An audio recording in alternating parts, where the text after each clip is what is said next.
Hello, hello. Hi, Goose. How you doing?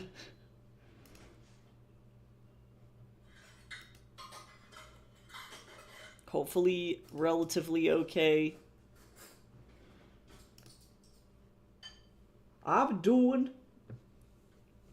I like that. At least doing. Same. Samesies. I'm in the lobby at work getting some work done before my shift. Very nice.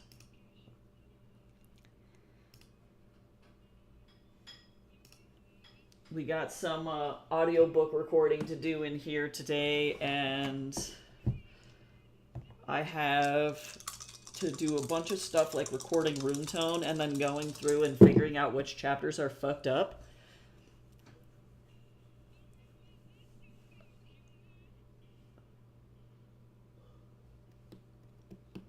And that is what I'm doing today. So this is what we get to do. Bink bunk. And that's okay. I don't know how recording this room tone is gonna go, but we're gonna find out. Fortunately, I gotta just like get through this like one chapter. I need to listen to it, and then I need to listen to. I'm gonna use the In the Lives of Puppets audiobook and or check out the closing and mirror my stuff off of that, which means that I also need to open. Hold on.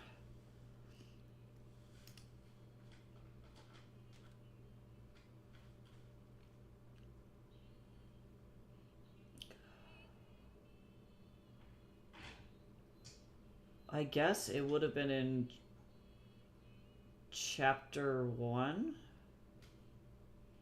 Oh no, this is the title. I'll do this one.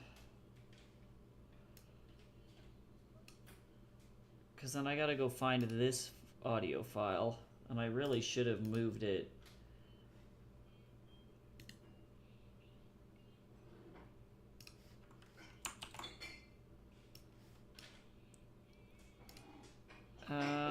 Let's see.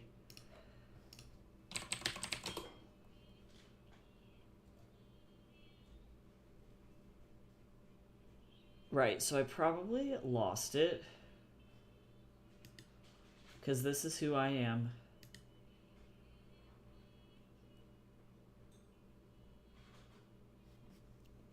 Don't you just love it? I gotta go find this on Pexels.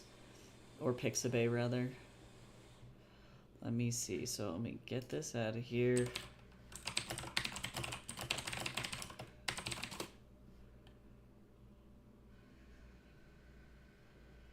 I think it's this one.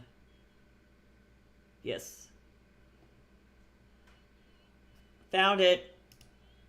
That could have been stupid. I almost lost my intro outro music. That would have been really, really dumb. We're alright. Everything's good. So, yeah, that's pretty much what I got going on today. Otherwise, we're just kind of hanging out. I'm like done with school now, and then now it's just like a bunch of like panic applying to jobs and screaming.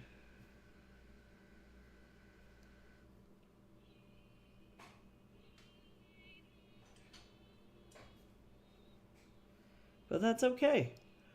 Today is the last day to back the to late pledge to the Kickstarter if that's something that anyone is interested in. And I'm gonna work on some little things and apply to jobs. Very nice though. Yeah, we can both apply to jobs. That's the secret. Everybody apply to jobs.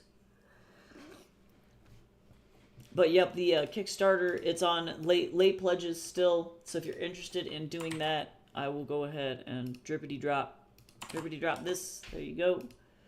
That goes over here. And yeah, that's pretty much all there is to it. Otherwise, I'm going to go ahead and start our first sprint if everyone is good with that. And then really it's just me listening to this thing. So hopefully you'll get some nice like audiobook stuff. Um, and what I'm going to do is, while we're doing that, I'm going to go ahead and pause this, turn this on, and then go ahead and get on over here and do this. So I'm going to work for like 19 minutes, and I'll see you on the other side of this sprint. Here we go. People need to change their minds. I sat down on the furs hesitantly. I had never thought of biting her. Out of all the people who wandered into my castle, she was the one person who had vowed to leave me alone. She was too precious, too pure for this world. I knew she could feel my hesitancy, and as I settled myself on the floor, she scooted a little closer to me. I sighed, my breath not producing any puffs of steam as it exited my lungs cold. I appreciate you, Astrid. You've been so nice to me. You saved my life, Darius. I grew up in a basement, and I ran away. I figured that a king would be kind and lovely to me like they were in the fairy tales, and you were. You fed me and read me books and kept me safe from the world. For that, I cannot even begin to thank you. No need, I smiled, my heart fluttering. It was my pleasure. She put her hand on mine, and it made my heart thump one solid beat. It returned to stillness after the fact, but it impressed me that she could make me feel alive like that. Go ahead, Darius. Go ahead, Darius. I'm not afraid. I sighed. This felt like trimming a flower from a bush. Once the bloom had been removed, it was only a matter of time before it withered and died.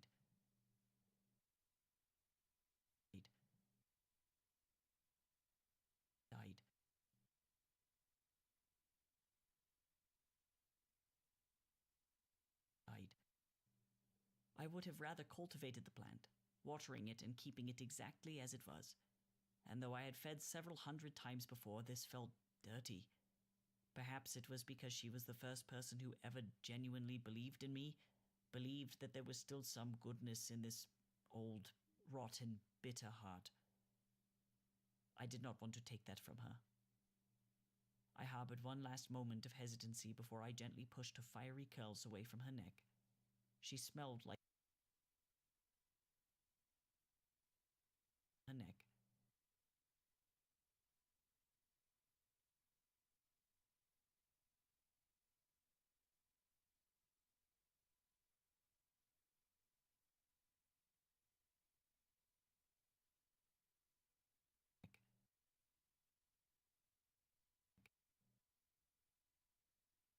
Away from her neck. She smelled like the oils she had used when she bathed last, in the castle, after curing Civ of her vampirism. The myrrh lingered there, and I held my lips still before going in. Her breath hitched, as though she were afraid. Don't be scared, I said. It won't hurt. I promise. I licked her skin, and a murmur left her lips. She flinched and recoiled away from me, so I paused for a moment. She gripped my hand and whispered, Sorry. I'm sorry, I said. It'll help with the pain. I'm not trying to...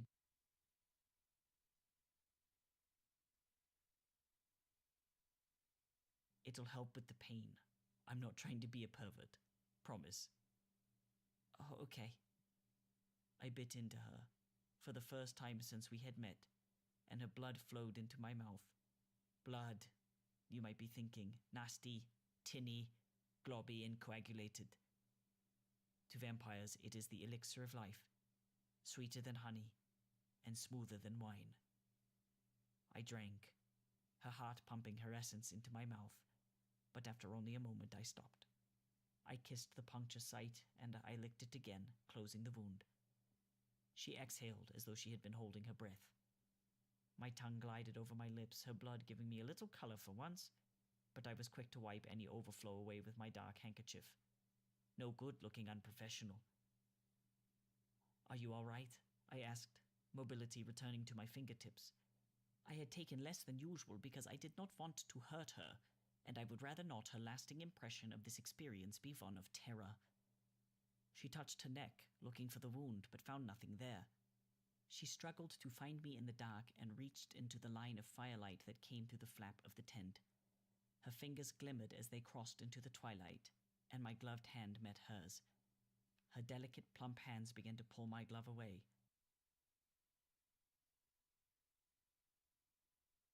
Her delicate, plump hands began to pull my glove away, but I hesitated.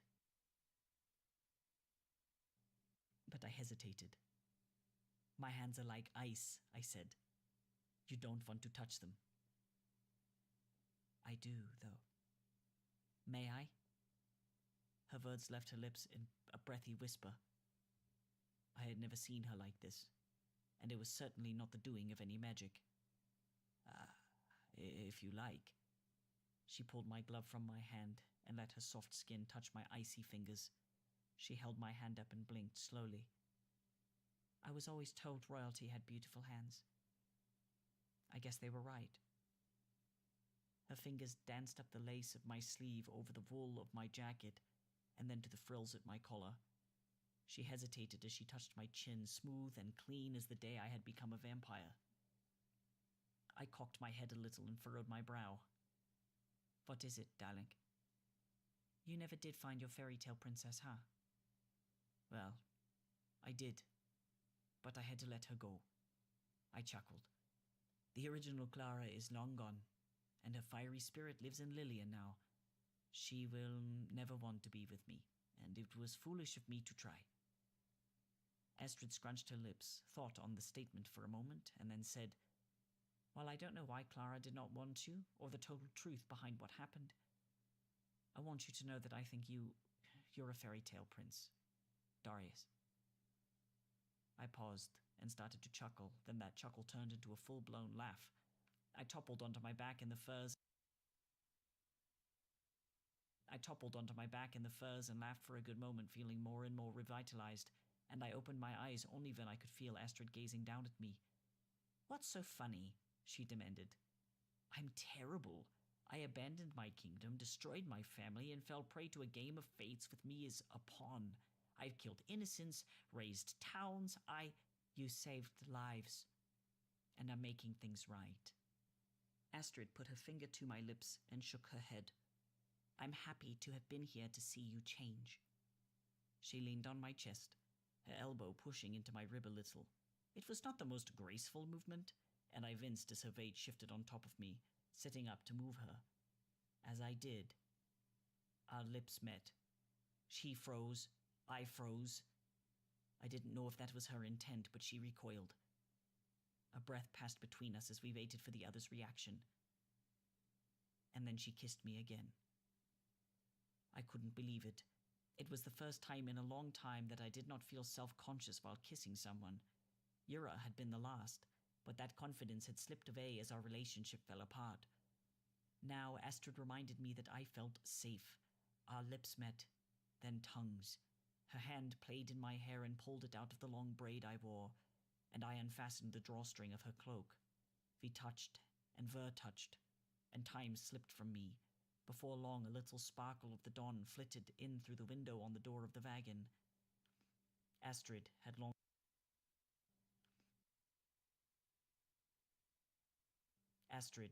since fallen asleep, and several articles of our clothing now lay in a heap at the side of the wagon. Urian had crawled onto the front of the wagon in the middle of the night and was presumably asleep. Yura had not yet come back. I pulled Astrid into me, wishing with everything that I had that I could be warm, and reveled in the soft curves of her body. She was like no one I had ever loved, and I was unsure what this meant. I played with the curls of her hair and kissed her head softly, reveling in her presence. The sun crept further and further into the wagon, and I pulled my cloak over my body to prevent myself from burning. Darius, Astrid mumbled as I shifted on the furs. It's all right, love, I cooed. I'm just grabbing a blanket. Urian said you wanted to go with the Mortrayans, she slurred in her sleep. Are you going to go away? I paused. Was she awake? Could I be honest after the night that we had shared? I was thinking about it. They are my people, my family. I can go with them.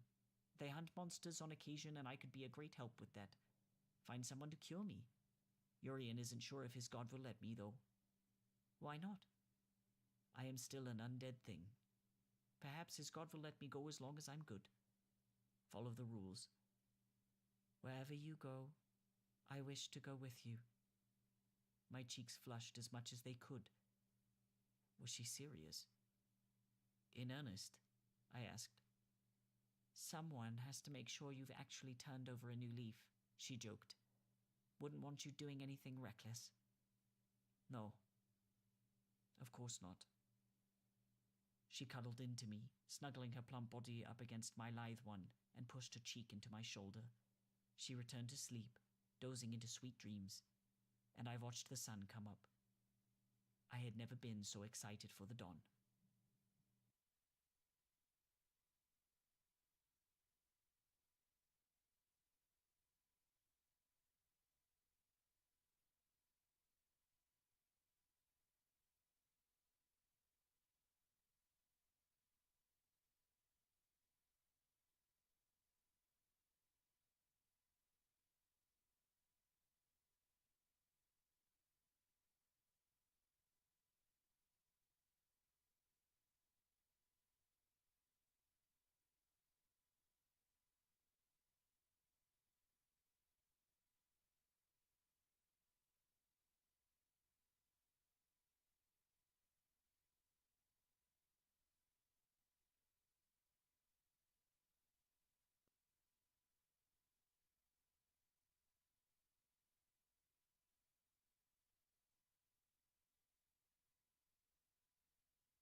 We hope you've enjoyed this production of In the Lives of Puppets, written by TJ Klune.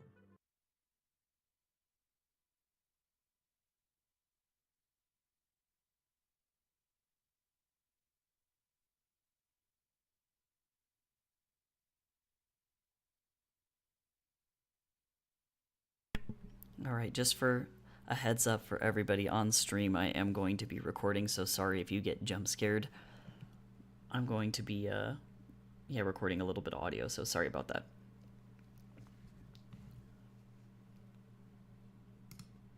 We hope you've enjoyed this production of King of Dust, written by Tycho Dwellis. You know that moment when you record something and it's like way too slow? We hope you've enjoyed this production of King of Dust, written by Tycho Dwellis. Read by Daniel Henning. A Macmillan audio production for Tor Books. This title was produced by Steve Wagner. Text copyright 2023, TJ Klune. Read by Tycho Dwellis. Text copyright to Tycho Dwellis, 2022. Actually, I think that the text is 2018, if I remember right. Narrated by the author, Tycho Dwellis. Text copyright, Tycho Dwellis, 2018. Hopefully I heard Jace make some noise out there. I don't know if it picked... Text copyright, Tycho Dwellis. It did. Damn. This microphone is so sensitive, dude. Narrated by Tycho Dwellis. Text copyright, Tycho Dwellis, 2018. Production copyright 2023 by Macmillan Audio.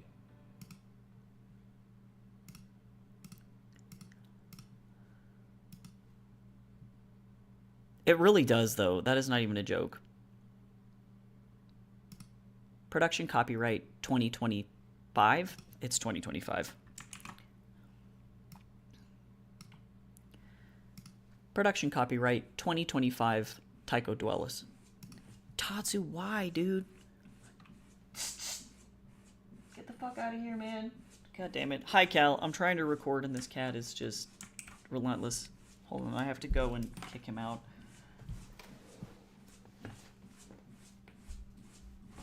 Dude.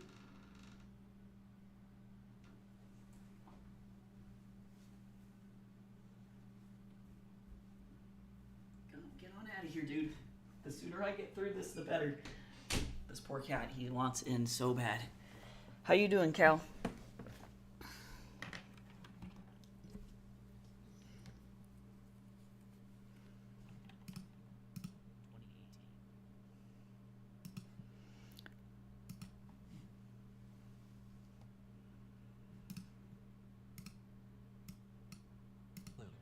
Production copyright 2023 by Macmillan Audio.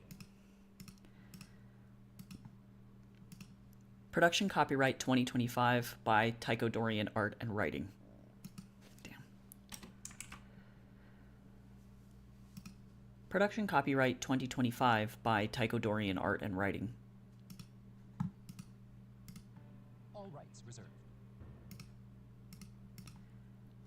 All rights reserved. This is really a very important thing to put at the end of your audiobook, by the way. For more information about Macmillan Audiobooks, please visit macmillanaudio.com. For more information about Tycho's other books, please visit tychodorian.com. Okay, that's it for this chapter. So let me go back to editing and recording, and I'll see you at the end. Sorry, that was probably really loud. I'll see you at the end of this 2-minute sprint. We'll be back soon.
We hope you've enjoyed this production of King of Dust, written by Tycho Dwellis. Narrated by Tycho Dwellis. Text copyright Tycho Dwellis 2018. Production copyright 2025 by Tycho Dorian Art and Writing. All rights reserved.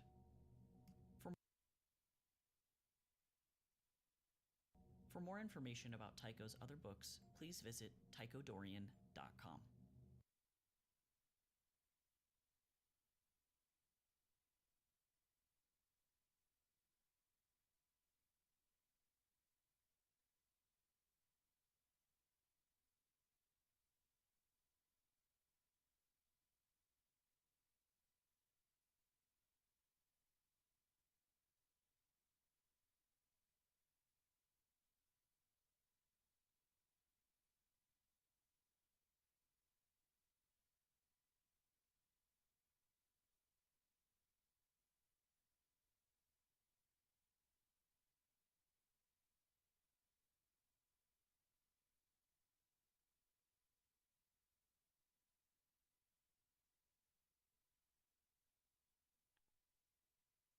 Okay, all done.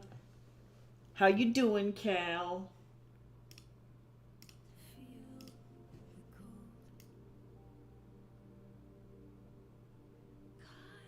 Oh, look at that. This actually...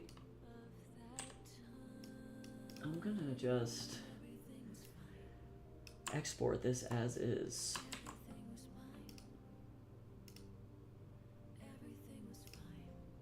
Oh, you know what I should record, though? I'm gonna actually add another track. Really quick while I'm doing this. Hold the phone. Hold the phonesies. I'm gonna record one more thing here. Let me mute both of these tracks, and then I'm gonna record who actually did the intro and outro music, because that is just a nice thing to do.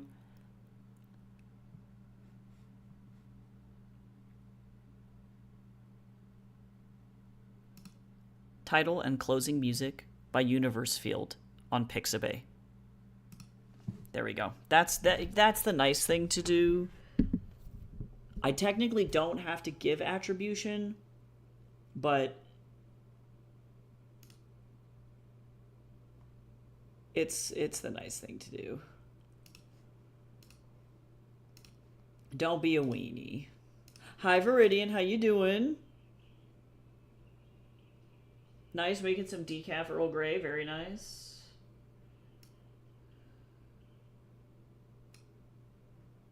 Actually, before I do that, I need to go like this. We're gonna do some editing here.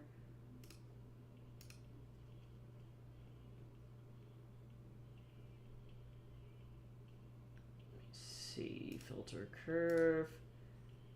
We're gonna get some noise removal, noise gate. Get some click. So like this shit. Let's see, here we go, noise profile. And then we're gonna do a de-esser. And then loudness normalization. And then limiter. And then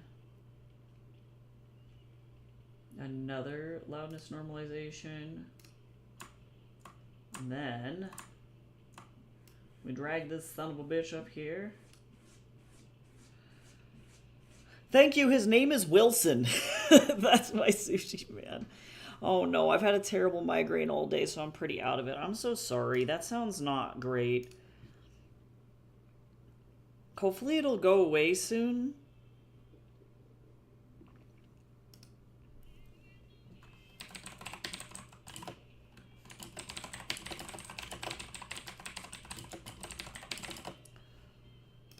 Alright, let me very quickly get into here. Sorry, I'm gonna pause music for like 2 seconds.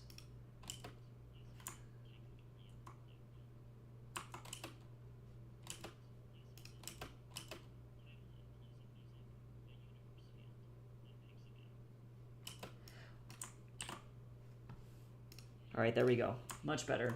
Okay, save. So that's this. So now we're through the actual recording, except for the shit that I have to go back through and fix.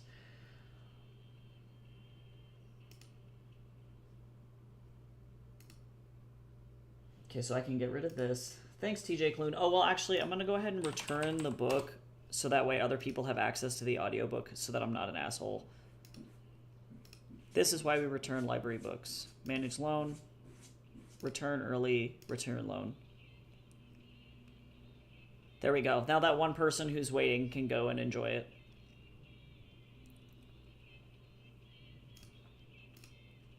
Hi, Riddle. How you doing? I'm still alive, so I'm great. Oh my god. Mood, though. Okay, so now I can close this. I'm gonna need a tutorial on how to record room tone.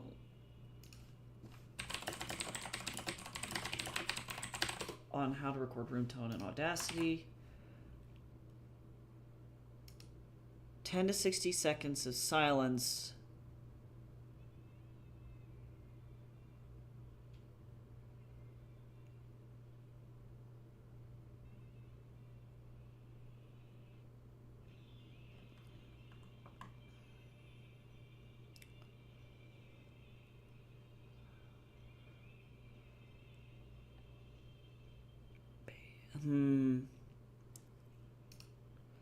Okay, give me just a second.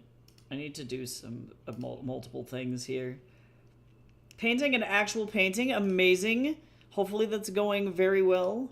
Sometimes it's nice to touch, like, real paint, you know?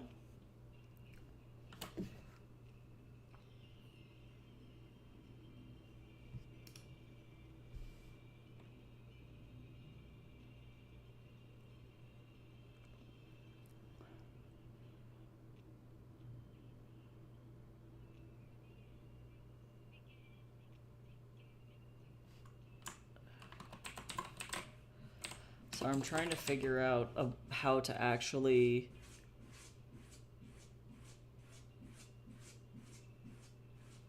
do this.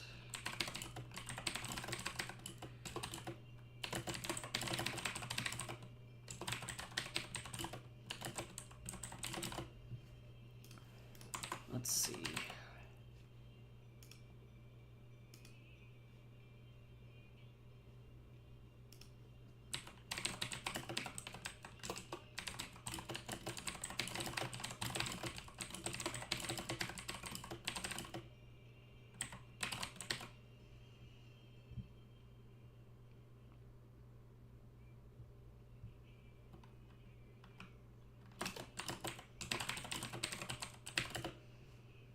Let's see.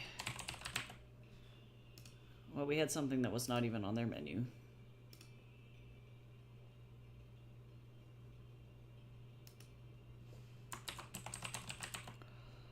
Yeah, wow. Crazy. Jason and I may or may not have spent like a ludicrous amount of money on sushi the other day, and it was nuts.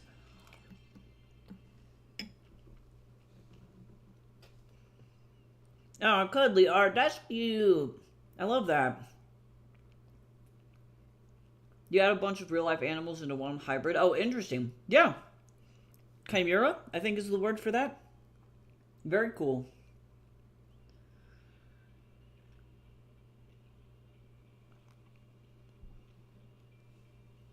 That sounds fun.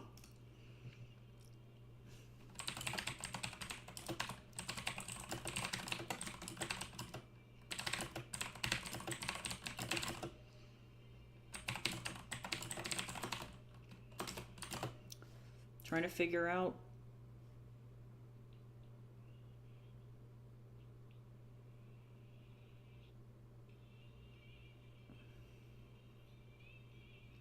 well, this menu is like out of date too.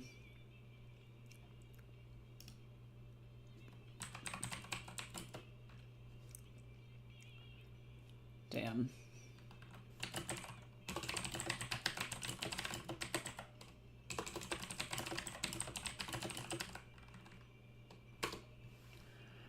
Alright, let me figure out how to go about recording this room tone. I don't know what the fuck I'm doing.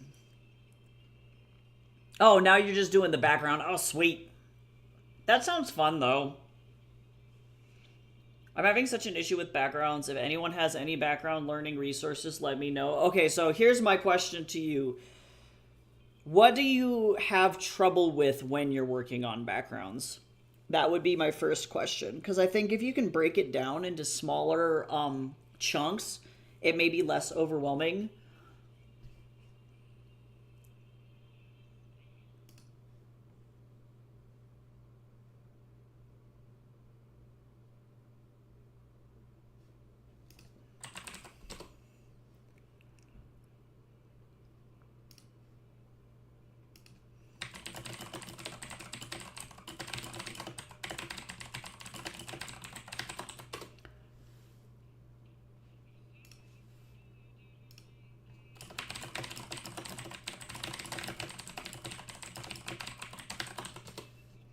Let me figure out how to do both of these things.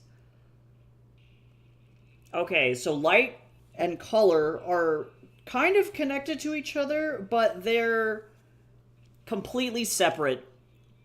And then, like Riddle is saying, perspective is a completely... Riddle's over on YouTube. Perspective is a completely different issue. So if it was me, the way that I have been trained to do environments when I'm making concept art is to not try and do the entire piece all at the same time. And it's oftentimes better if you can remove color from the equation altogether and instead do just black and white to get yourself into the practice of seeing value before you see color. I'm walking my students through a digital painting class right now. I teach digital painting for film and games at the Rocky Mountain College of Art and Design. And the first assignment after the skill test that they do, the very first assignment is painting primitive shapes. So like a cube, a cone, a cylinder, a sphere, those things, just in black and white, and then applying textures on top of it. If you can understand the fundamentals of black and white and how to separate out things with value first, you're going to have a way better time when you go to apply color on top of it. So for example, using a reference image I found of a little cabin, you go in, what you're going to want to do is do a bazillion thumbnails, little tiny illustrations of landscapes completely in black and white first, of the subject that you want to draw. And so for me, I wasn't sure if I wanted to do a night scene or a day scene, but by separating out your illustration into legitimately like 4 values, I like to use black, white, and then honestly maybe it's more like 5. Black, white, 80% black, about 60% black, and maybe like 30% black. You can start to create these compositions where you have value and you can see the perspective. The perspective will come naturally, oftentimes with outdoor environments, simply because atmospheric perspective just kind of does that by its nature. Taking the reference images that you have and making them black and white in Photoshop will help immensely with this. And this will get you to a point where you can really crisp in on your values and make sure that like everything looks good. Like this one is another good example. You have good perspective because we have established foreground, midground, and background elements just using the value and a little bit of scale too, right? The trees get smaller as they go back into the background, right? Then once you're done with that step, at that point, you can go in and start to, there's my thumbnail for this, right?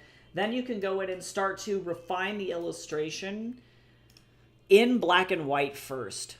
This is where you're really going to learn lighting and how light interacts with objects, treating every single object like it's a primitive shape. So like it's a cylinder, a cube, a cone, a trapezoid. Like it doesn't matter what it is. If you can close your eyes and pretend like it's like a PlayStation 1 3D model and has the least amount of shape on it as possible. Like this treetop is really just a sphere with extra steps. Or like, let's see, like the hill is just a plane. It's just a flat slope, really, right? These fence posts are all just cylinders, right? So you start to break them down into those basic shapes and then practice how the light interacts with those basic shapes. And then you can get in and really do studies there like that. And then once you're done with that, you can literally in like Photoshop or whichever art program you're using, make a new layer that's like a color blending mode and just paint color on top of it.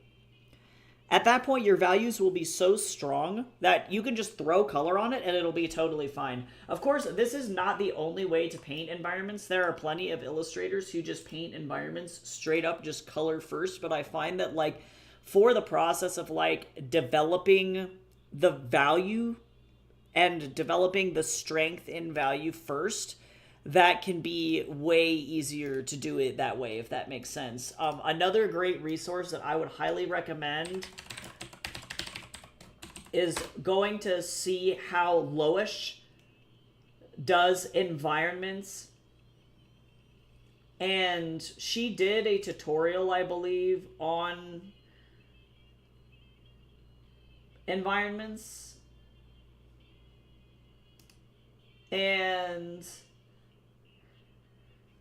do I think that you have to go and like sign up to her Patreon for $5 a month to do this? No. I think that you could probably watch this tutorial video to understand where she's going. And Loish is crazy, and she uses effectively just the lasso tool to make all of her paintings, which is nuts. I do not paint like that.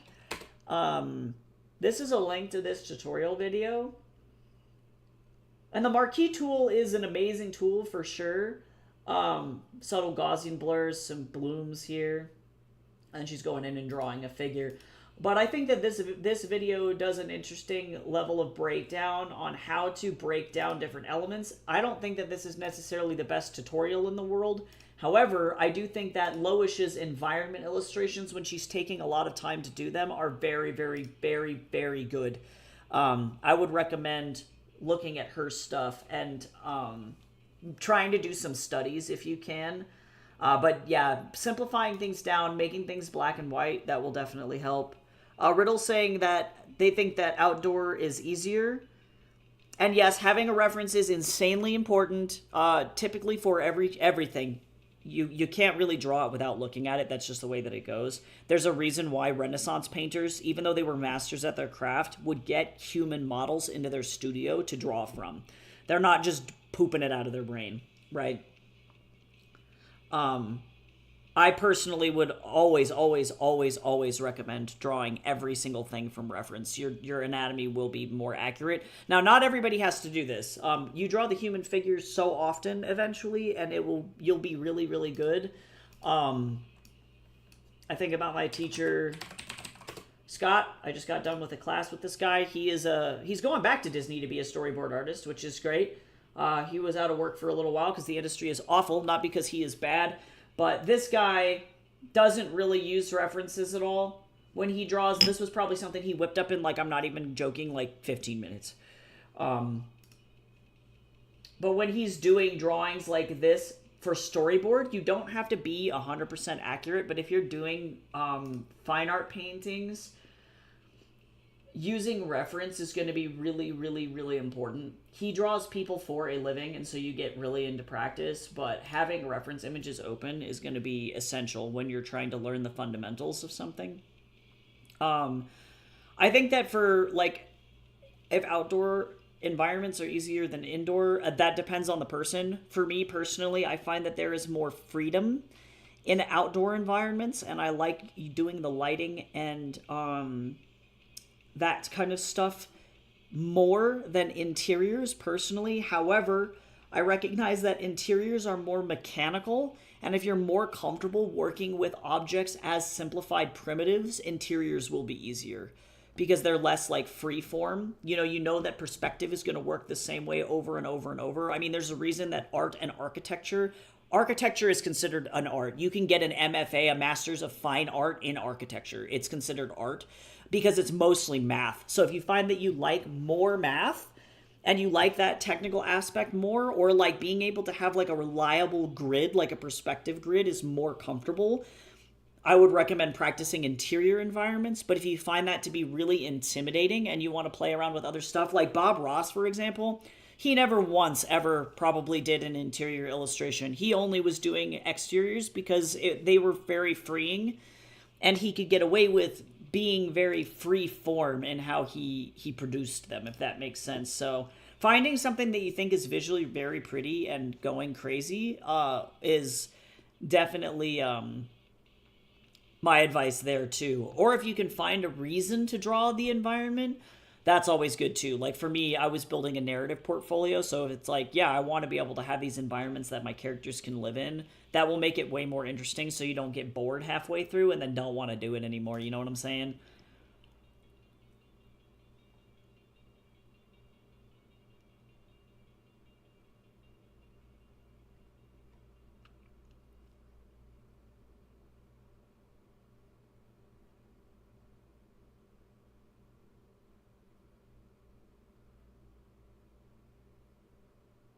Because the question is, I'm going to look over here at this, and I'm going to see what my noise floor is here.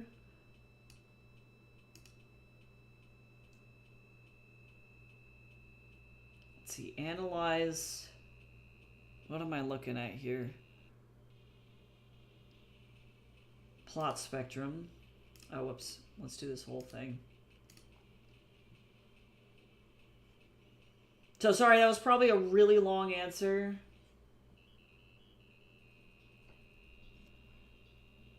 Change the window type to Blackman Harris.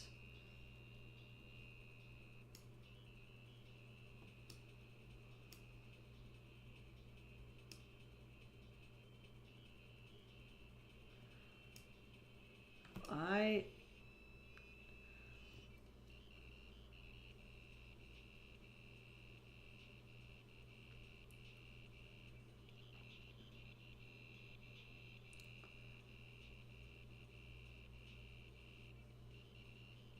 wish that I understood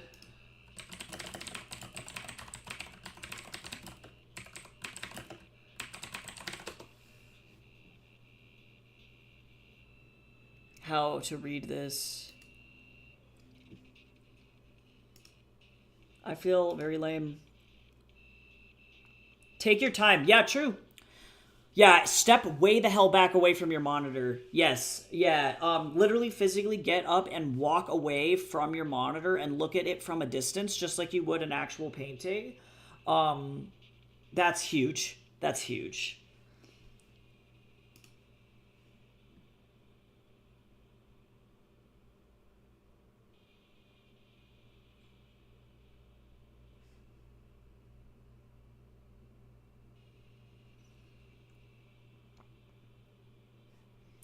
Okay, hold on. We're going to watch a tutorial on how to do this because I want to make sure that I am in the right place here. I don't know what I'm doing. Hi.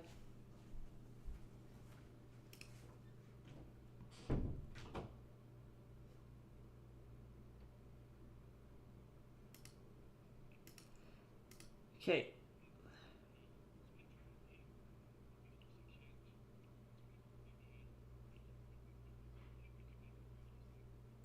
Okay, here we go. This man's gonna teach me.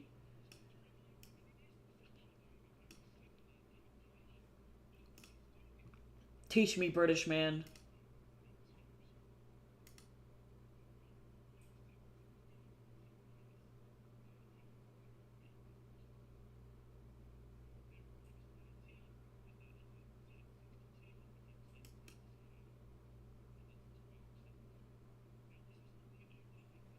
What?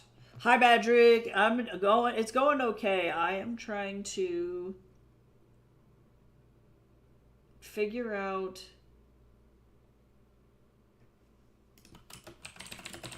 how to look at the noise floor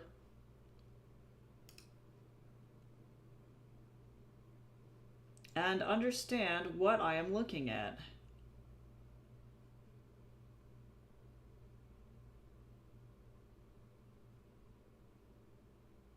The baseline you see. Hydrate, everybody. Oh, hey, Teo. Everybody drink water. What if you're drawing on a phone? I think that Lear's advice for drawing on a phone is very, very, very true still. In that case, I would prop your phone up against maybe like if you have like a book or like a monitor or something that you can literally just prop it up and then step back away from it a couple of feet. That's helpful. Because effectively, the bigger your canvas is, the farther away you're going to have to get from it. But like since the phone is such a small drawing surface, you don't have to step that far back, but definitely closing the phone, blinking, walking away, that's going to be huge because your eyes, if you think about when you're drawing on a monitor as well, your eyes are being hit with blue light, UV. You're effectively low-key sunburning your eyes every time you look at a monitor. And that causes severe amount of fatigue, if that makes sense. And so, like, just stepping away from it and blinking also helps. Remember to blink, friends. Like, this is very important.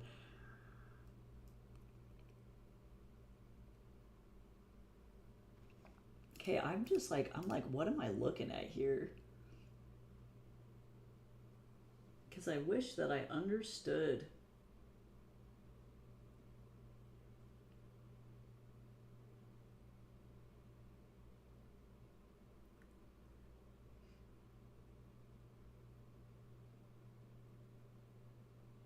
I guess this looks good to me because there's no speaking here.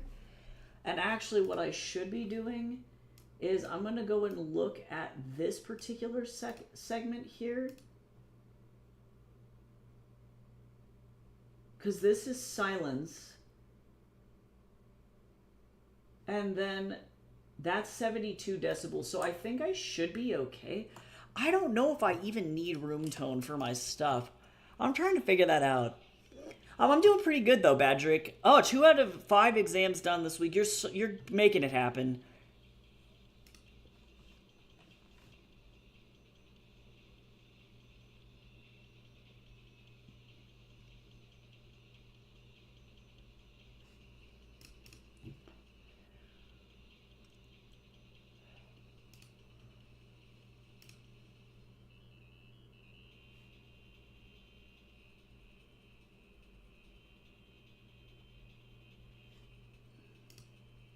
Oh, I see. That's clever.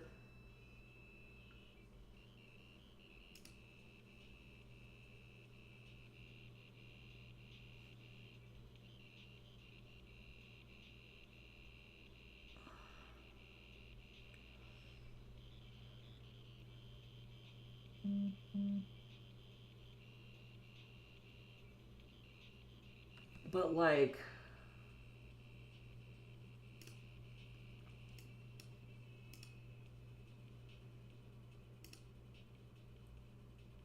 Interesting. So it's suggesting...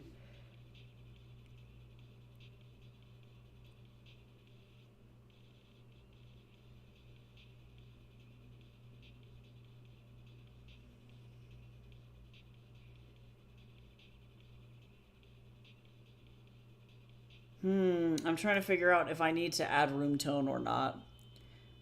It's not even the content, it's just I get so stressed for all of them and I'm sick of it already. Oh god, yeah, and then you're just like tired. No, I totally understand. That sounds exhausting.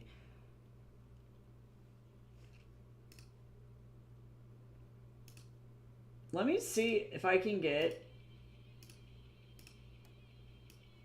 Let me see if I can get this to...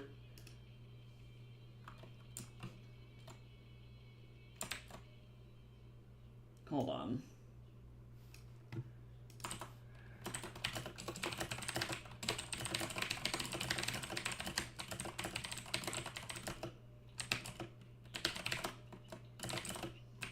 Because I want to be able to do this correctly.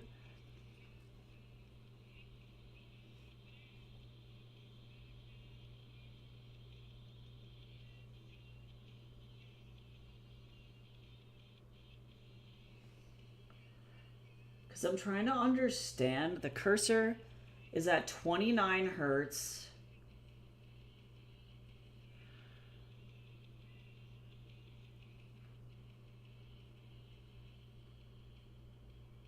With a reading of about 61. Interesting.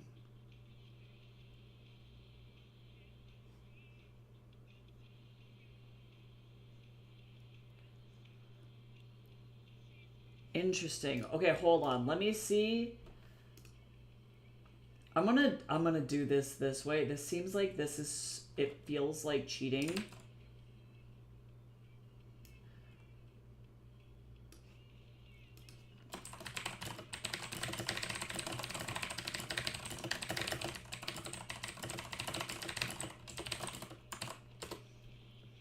This feels like cheating. This is fine. Have you ever tried animations? Yes, I actually I used to animate in school. I went to school for game art, so I made some 3D animations back in my day, though I did not specialize in it. I mostly specialize in what are called 2.5D animations, which I make for let me go find some. I make for my book promotions all the time. So for example, here's one that I made for my King of Dust like book trailers. Oh my lord. Oh god. There we go. So this is typically what these look like, is that they are, well, apparently it's just not going to animate though. Okay, this froze. Just kidding. That was very, very tragic. Hello?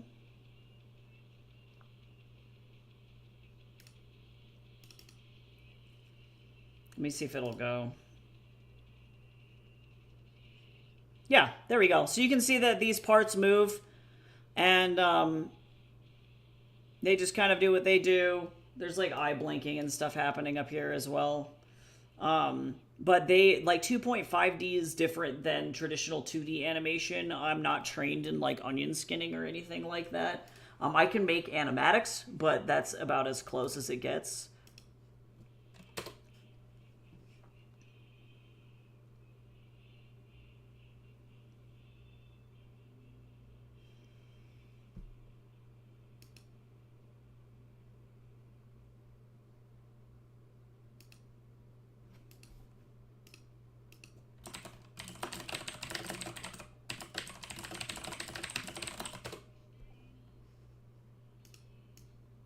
Okay, let me see.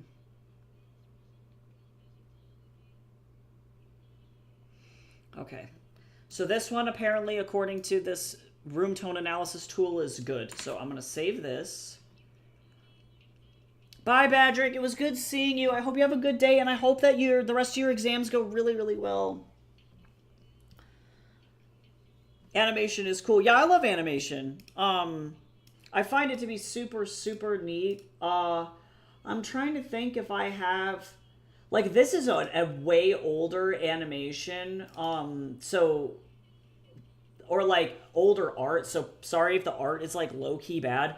But you can see, this is what typically I do, so you can... Oh, damn, and this is, like, hella short. Can I get this to loop? Let me see.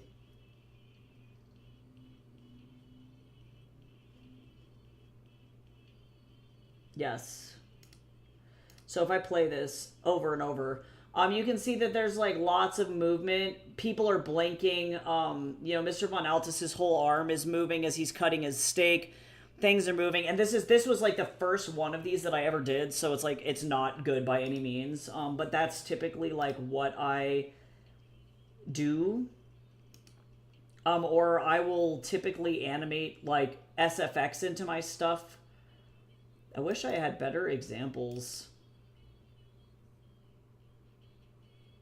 Because I feel like those sprites are like the newest one. Because otherwise, like, I haven't done animation in a really, really long time. Mostly because I just, like, don't do it for my job very much anymore. Yeah, and all of these were done with motion. Yeah, so none of these have animations attached to them anymore. This one does.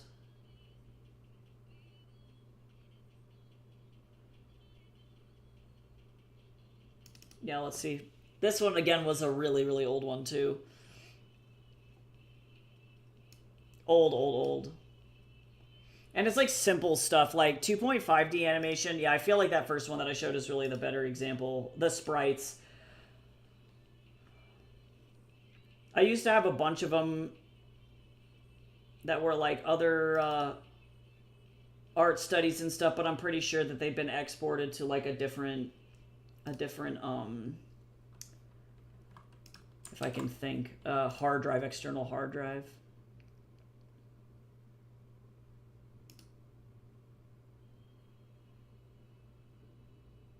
Okay, so this one should be fine.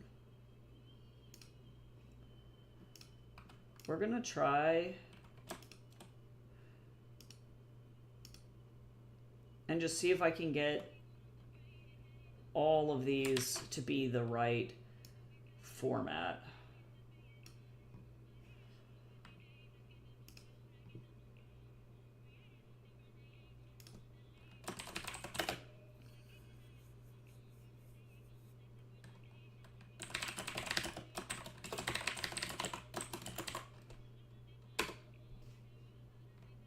So if we want, we can go into another sprint. Let me know.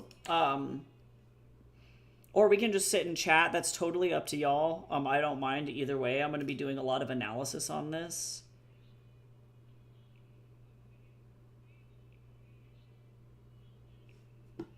So, but I do need to double check and make sure when I listen to these that they're not ass.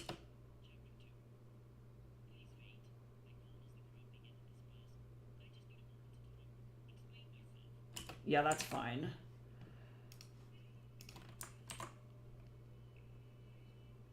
Because if I can avoid recording room tone, I'm going to be really happy, but I am going to have to record a new chapter occasionally. There's like a couple chapters that have really...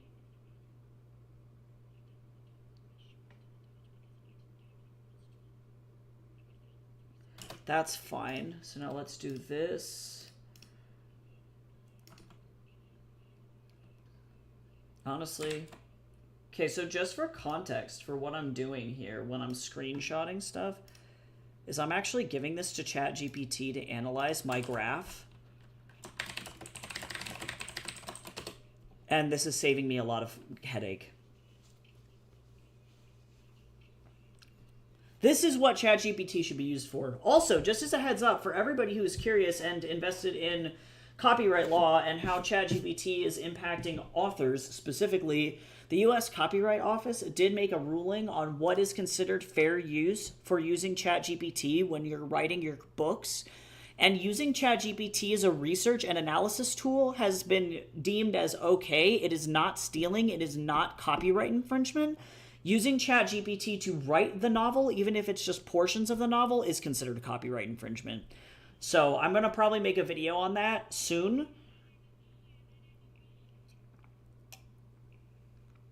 But that's effectively how that works.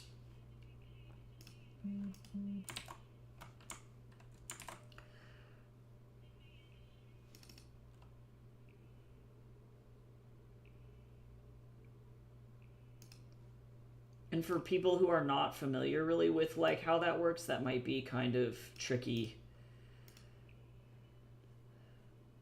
Okay, sorry I keep like pausing the music.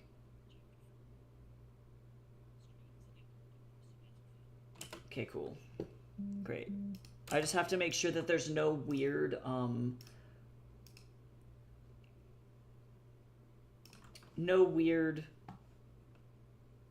or artifact issues. Oh, did I break Audacity? Maybe I did.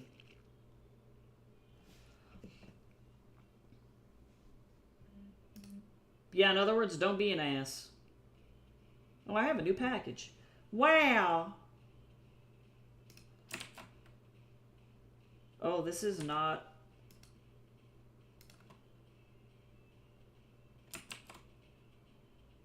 the same.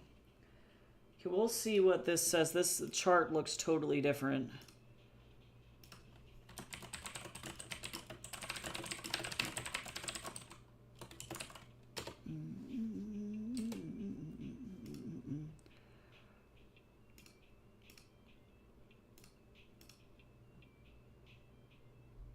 Okay, so somehow this one, the noise floor, is not correct.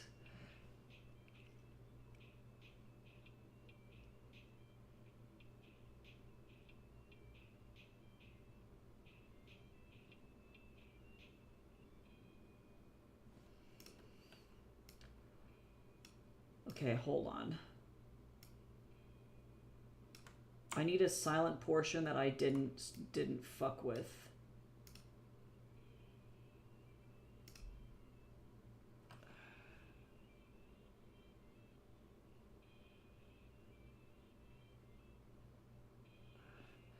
Okay, so let's see if we can fix it. Effect, noise removal, noise reduction. Or no, wait. Get noise profile, select the whole thing, effect, noise removal, noise reduction. We're going to go with a noise reduction of about 15, sensitivity at 6, frequency and smoothing is 6. If I can't do this, this is a chapter that I have to re-record. which I knew was going to happen today. I just didn't know when. And sometimes that's just the way that it goes.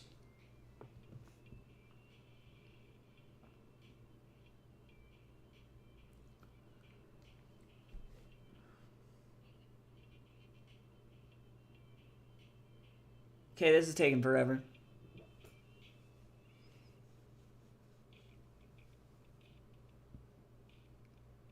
Oh, also, I decided that I'm gonna I have to purchase these soon. I need to, I'm gonna be getting certifications in editing soon, and I'm very excited about that. I don't think that this is gonna help me here. I think that I'm going to have to,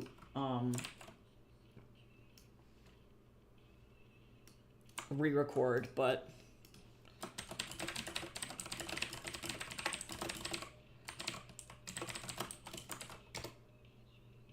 and then it happened.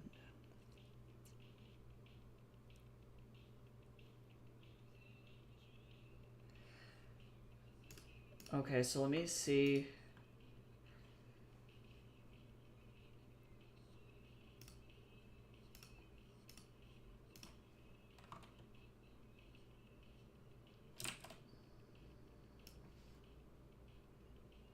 That might have been all it needed.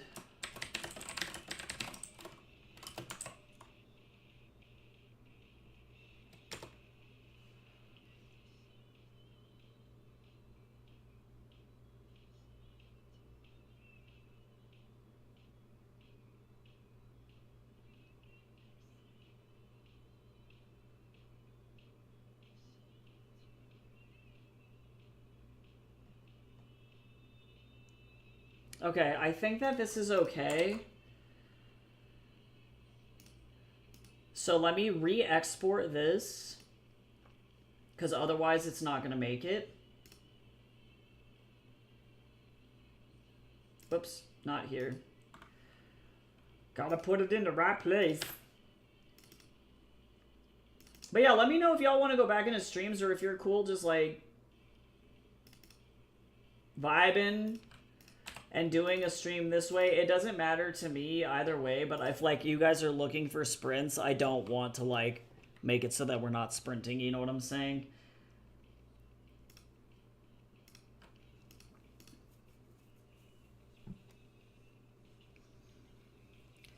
Why do I need to hire a guy for $110 when I could just do it myself? I'm fine. Okay, save, open.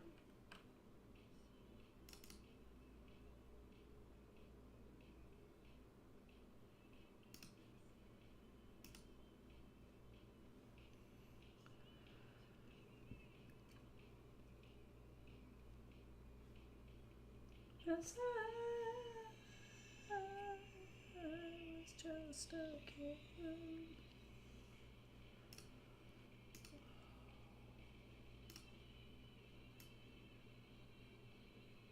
Okay, let me go in.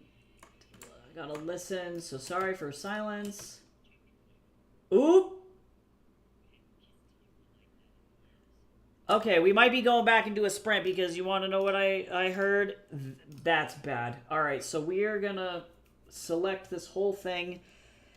Rip to me. Let's see, InDesign. Okay, this is one of those ones where I need to re-record the entire thing.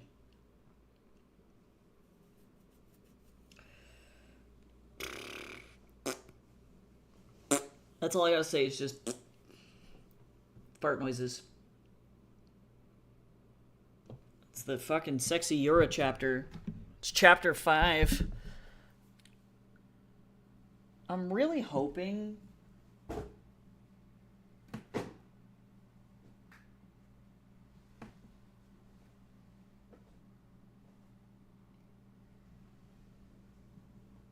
that I can re-record this and do what I need to do.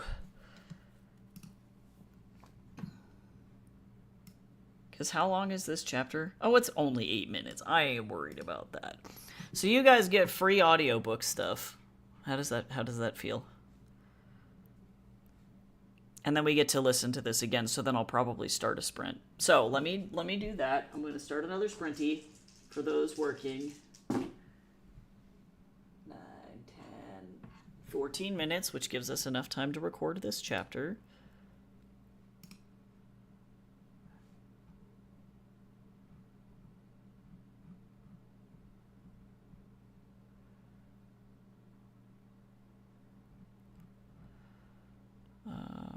Let's go over here. We'll do a 14-minute one. And then... All right, cool. I'm going to go ahead and start recording this, and then I'll be back.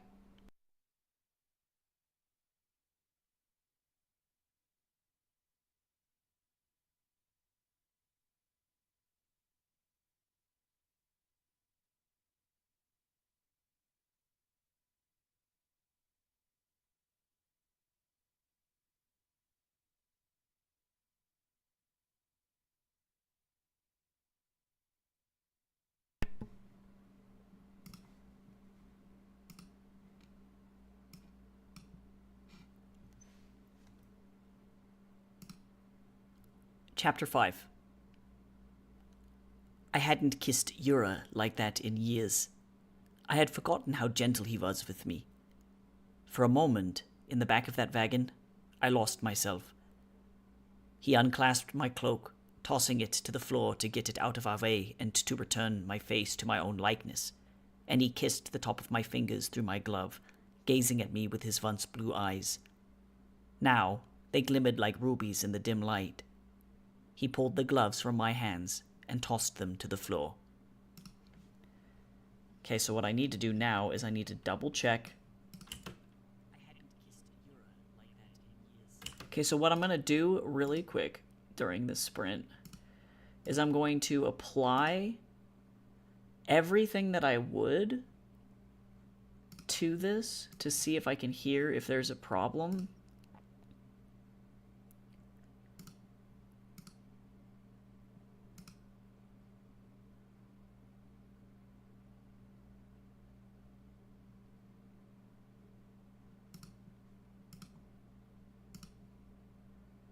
And make sure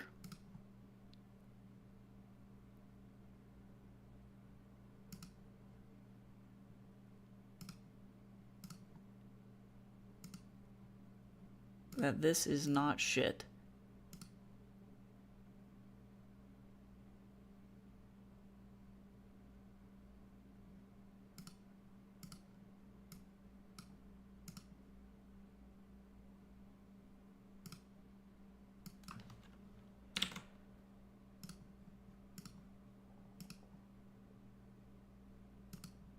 Okay, this is the hard part.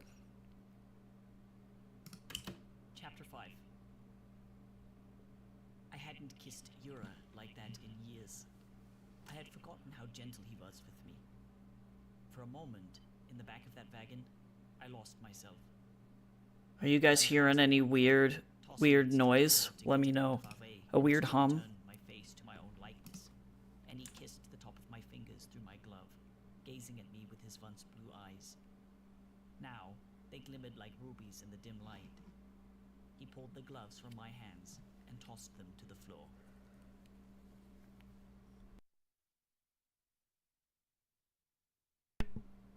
It's tricky because I'm trying to hear. I think that this is okay. Chapter 5. I can hear a very light hum, like the lightest hum ever, but I think that, like, it's such a subtle room tone that I don't think it's a problem, if that makes sense. Like, I think that it would have to be, like, the most eagle-eared listener of all time to have a problem with that. So, that being said, because I can hear the fan, And maybe I can get away with it by, like, if I turn my mic away from the computer, I can probably reduce it a little bit. So I'm going to go ahead and try and record kind of off to the side, because that's where my computer is, and then just keep doing that. So, okay, all right, back to work. Here we go.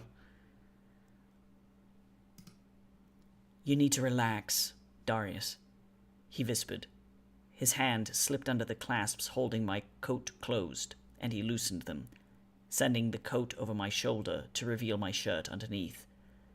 Yura slipped the coat off of my body and onto the floor in a heavy heap.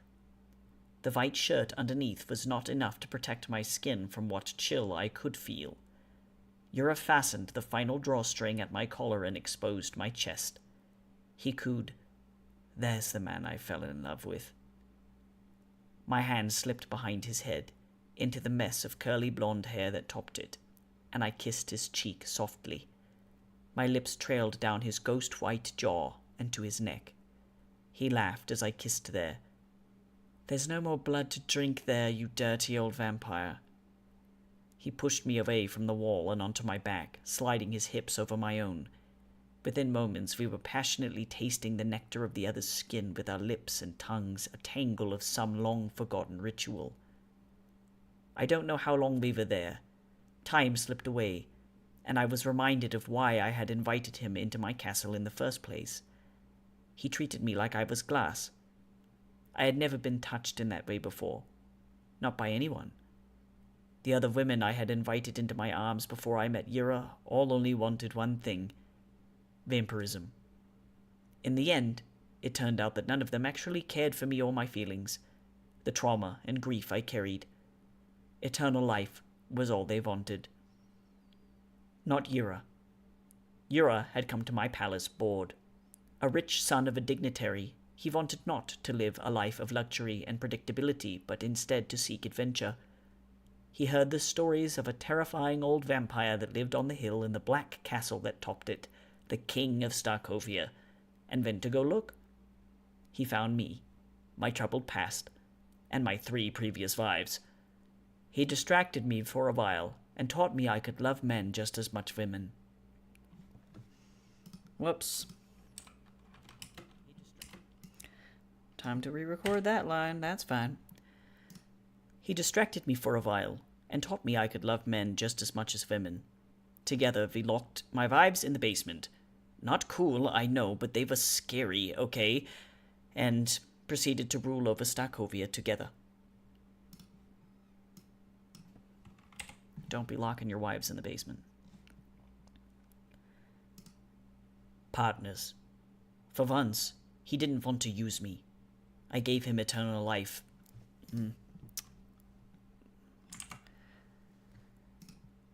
Partners. For once, he didn't want to use me. I gave him eternal life because I had thought we would be together forever. As Yura placed his ice-cold hand behind my neck, I pulled myself from my dream. I remembered that he didn't care for my feelings either. The trauma I carried was too much for him. He was fine when we were happy, when I wasn't hurting. Whoops. Why? Recording audiobooks, that's the way it goes. He was fine, and we were happy when I wasn't hurting or absorbed in long-lost moments.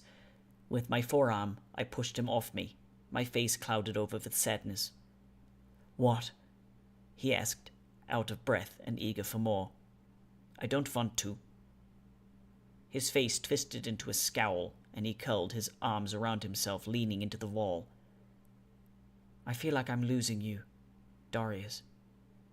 I don't feel like I can talk to you, Yura. And I thought you loved me. I wouldn't have wanted this undead life unless you meant something to me. Clara's gone. She told you to fix up the mess you've made and then move on." The age-old argument unfolded again. "Yura, I can't have this conversation right now. I'm just worried about you, Darius. I've seen how you've been eyeballing Astrid the last couple of weeks. She's not Clara. I don't want you pursuing her because she reminds you of... Oh, so now you're in charge of who I pursue? I'm not married to you, Yura. I'm drawn to Astrid's company because she actually listens to me, unlike... The door to the wagon opened, and Yura and I whipped our heads to meet Urien and Astrid's eyes. Astrid awkwardly hid her face behind supplies, and Urien's eyebrows bunched under his hood, his scowl apparent behind his mask. "I'm sorry," he stated flatly. "Am I interrupting something?" I wiped a tear away from my eye and grabbed my cloak off the floor, righting my long coat and buttoning it back up. I pulled my fluffy fur cloak over my shoulders, leaving the enchanted one on the floor. I probably looked like an angry teddy bear, but at least no one would be able to see my embarrassment. No, nothing at all. Yura shot me a look backed with daggers and poison. He placed his wide-brimmed hat back upon his head and covered his face with it, snuggling down into blankets and our bags. Damn, my phone vibrated. Cursed. Let me put that actually on.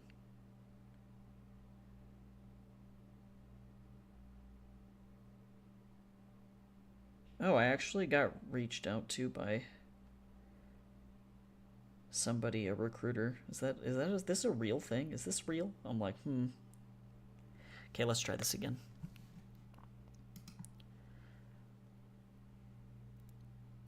He placed his wide-brimmed hat back upon his head and covered his face with it, snuggling down into blankets and our bags. Astrid climbed into the wagon with her supplies and set them into a corner. Urien returned to his driver's seat, and he shouted through the front window of the wagon, "I've decided to look into that house. Astrid's given me some interesting information, and I want to make sure that we're not leaving something dangerous be. It's not far, so prepare yourself for potential conflict." The horses started forward, the wagon lurched, and Astrid braced herself on the ribbing of the wagon. After Urien reached a steady pace, she sat down next to me. My chest felt like I had shoved a stake through it. Yura was so infuriating. I had lived much longer than he, 450 some odd years more, and endured countless horrors. Okay, next page. Almost done with this chapter.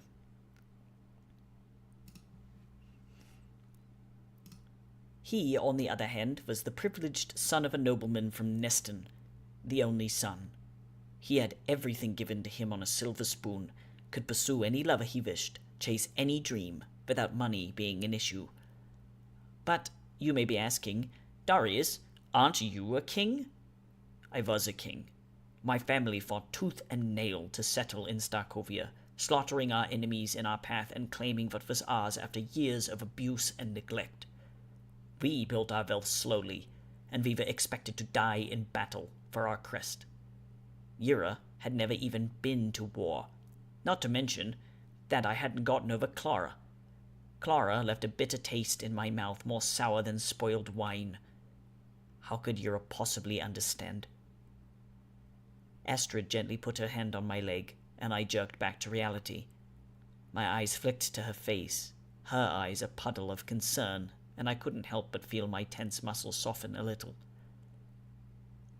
"Darius," she asked, "are you okay?"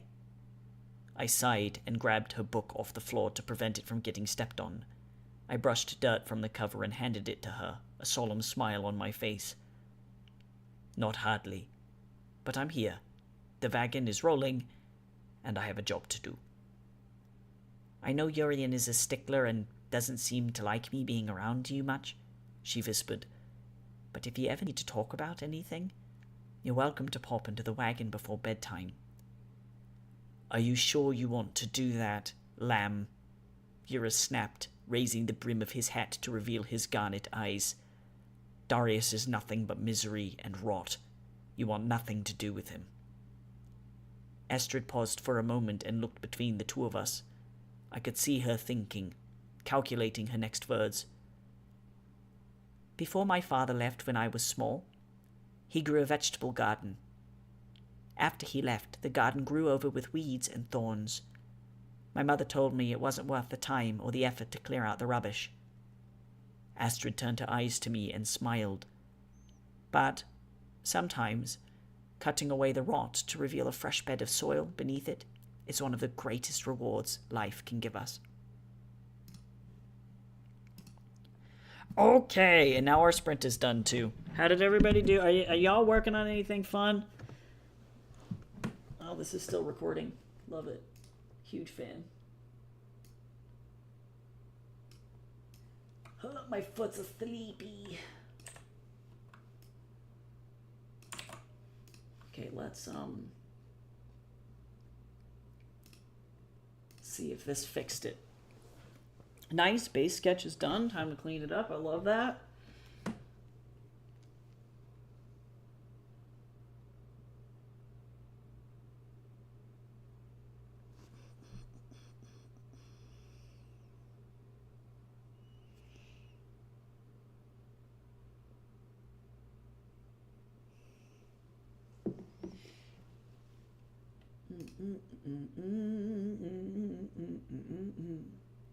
Just as a reminder for everybody that might be in here too, this is the last day that you can back this project, this audiobook project, on Kickstarter and get late pledges and get the project, the audiobook at a discount. So if that's something that you are interested in, let me know and I can share the link.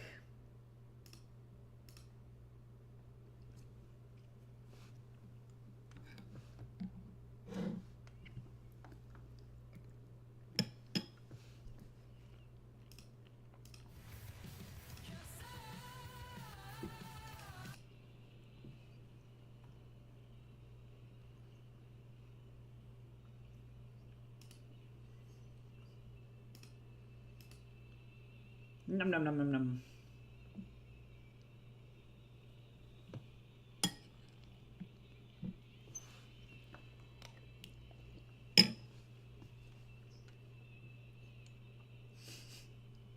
I lied.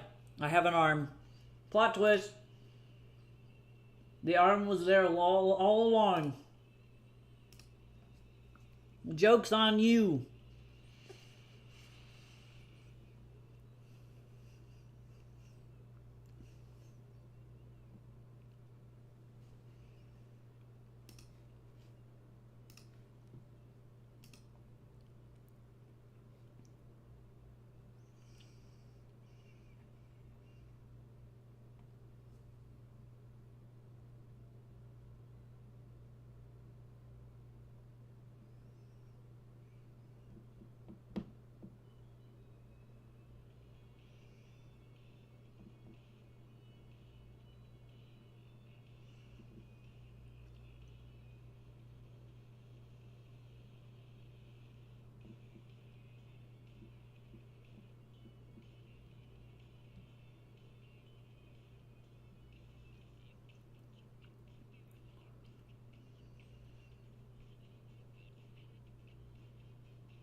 Okay.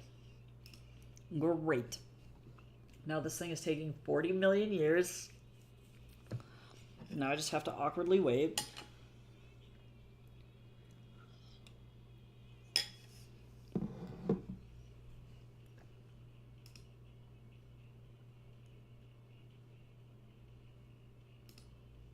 Oops.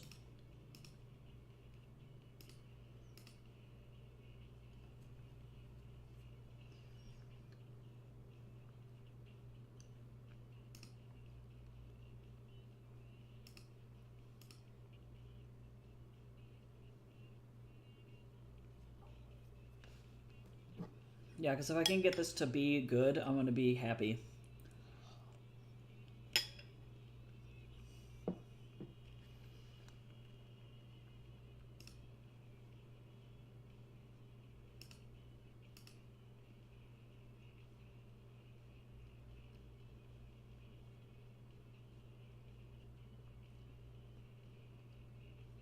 Okay, I'm gonna take a second to just like listen to this really fast.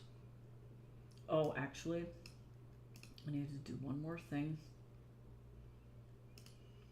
This thing.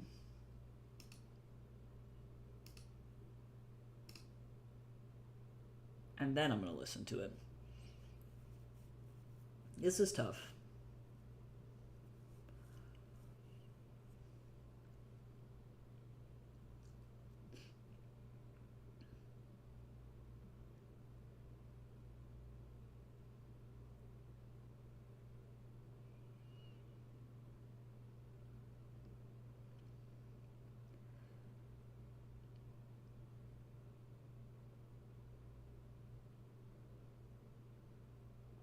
Oh, you. No, I don't want to go work for Belco Credit Union. Thanks, though. Just kidding. Okay, let me see here. I would like to just zip on over here.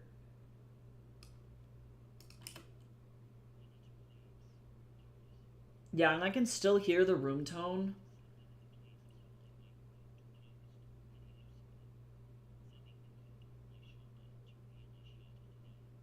But it's not bad. It's not bad.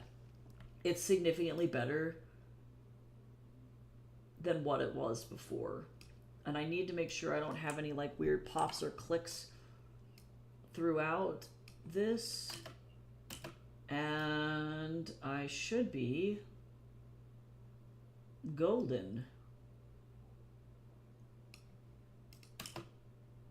And as long as there's nothing weird,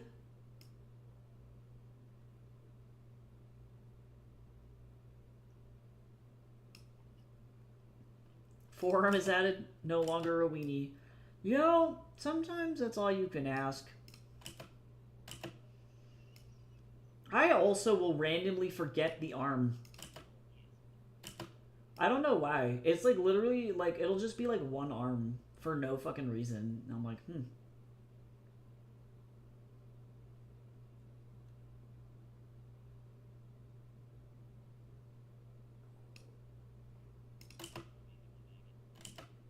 That's a click.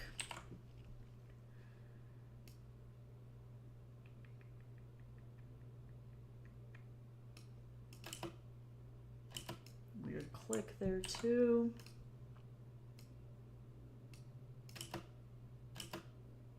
Yeah, because I don't mind some room tone, because that makes it sound like you're not like that's natural. You know, you're not gonna jump scare your listener by having it be complete silence and then all of a sudden noise.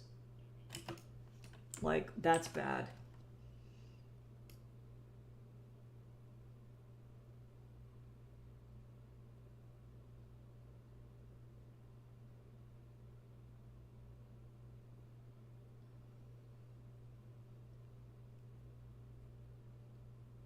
Okay. Save.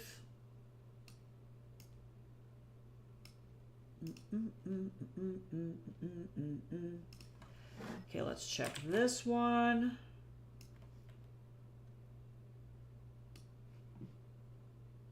Okay, back to music. Music, I say.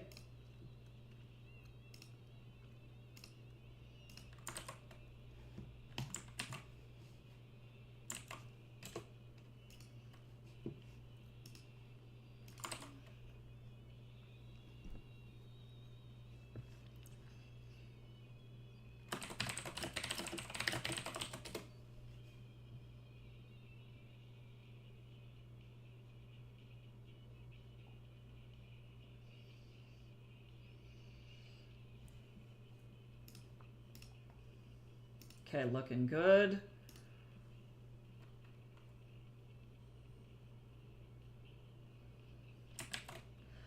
I wish that I understood how to read this.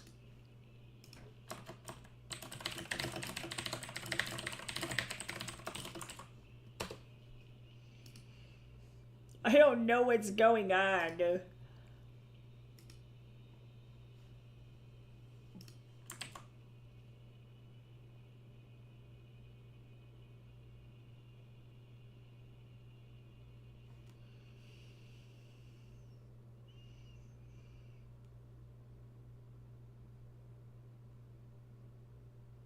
Oh, I see. Okay, so I don't want to select the whole chapter. So now I'm going to say File, Export Audio. We're going to export this. Okay, so I'm learning. ChatGPT is saving my fucking life right now.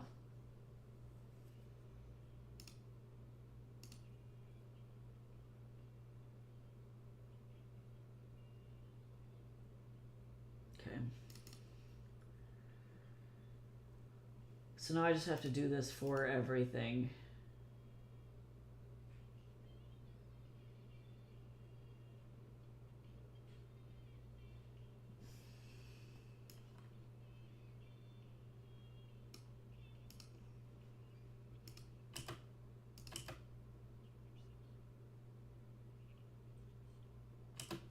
This one too. All right, well, let's just jump into another sprint then, because this is going to require me re-recording a lot of stuff. How much? Oh, this is a short-ass chapter too. Yeah, this one looks, it just like looks fucked up. I can just like already tell just looking at it that it does not look right. So let's do this one.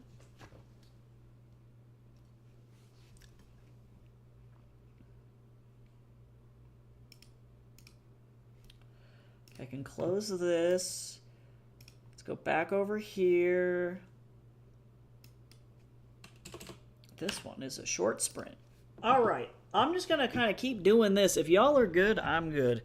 I'm just going to keep doing this until I can finish recording and pray. So I'm going to go ahead and jump back in this, and then I will see you all on the other side. Here we go.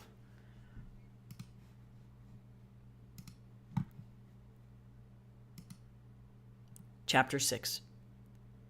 The wagon rolled to a stop, and Urian knocked on the wooden part of the wagon with his fist twice. "All right, you goblins, we're here." Yura grabbed a parasol he kept by the door and opened it before stepping out of the wagon. The tall, piney trees of the Starkovian woods blocked most sunlight, but a sunburn for someone like me, or Yura for that matter, was one of the worst things imaginable. His parasol blocked the rest of the light, and he slipped a pair of dark shades over his eyes. "What a hellhole," I heard him mutter. I clasped my fur cloak around myself, not the ugly enchanted one, and pulled the hood up. It wasn't enough to shield my face entirely, but hopefully it would protect me from the majority of the little flecks of sunshine. My stomach rumbled, and I frowned. I was getting hungry. When I stepped out of the wagon, I took in the broken, beaten, 3-story house that towered before us. Paint had started to peel off the wooden paneling that protected the house from the elements, and the stone masonry that held the house up was chipped and weather-worn. Iron bars covered every window. As I looked upon it, my brain twisted and contorted, trying to remember something. The house was absurdly familiar, and yet I could not place it. I was on the tip of remembering where I had seen it before when... "Help! Please help us!" I turned my head to the origin of the sound and found a young girl, barely older than 10, peeking out from behind a felled wagon on the side of the road. Her hand clasped tightly around the hand of a little boy, who sucked his thumb and wailed in between breaths. Urian pulled his cloak over his eyes and a mask over his mouth. Whoops. My bad. Urian pulled his cloak over his eyes and his mask over his mouth to not scare them with his demonic vision. Damn. Urian pulled his cloak over his eyes and his mask over his mouth to not scare them with his demonic visage, and turned toward the children, who jumped back at his movement. Astrid gasped in worry and rushed to the children, crouching down to better communicate at their height. Her robes settled on the dirty ground, and she put a gentle hand out for them. "Oh, goodness. What's wrong? What happened?" The older girl picked her brother up from the ground, cradling him in her arms and rocking him in an attempt to get him to hush. I pulled my hood further over my face. Children tended to know what I was in an instant, and were terrified of me. Astrid, on the other hand, was mom-shaped and wonderful with children. Yura hated them.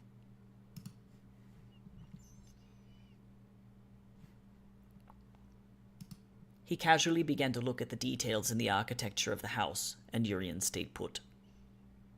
There's a monster in our house. The girl shuddered.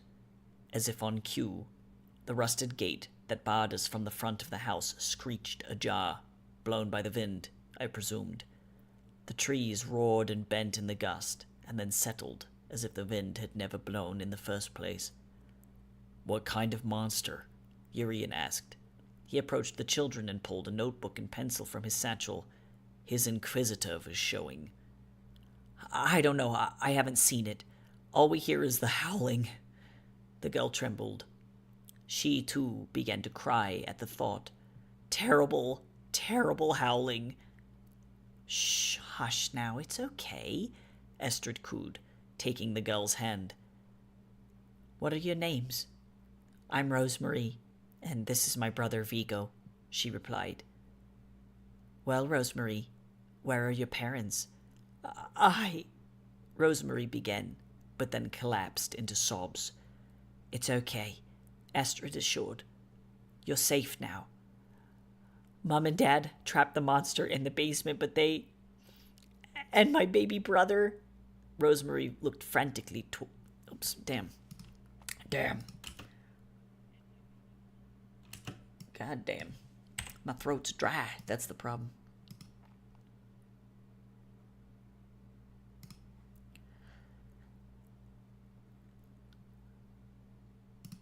Rosemary looked frantically skyward toward the third floor of the house. You can't be doing that to me, Cal.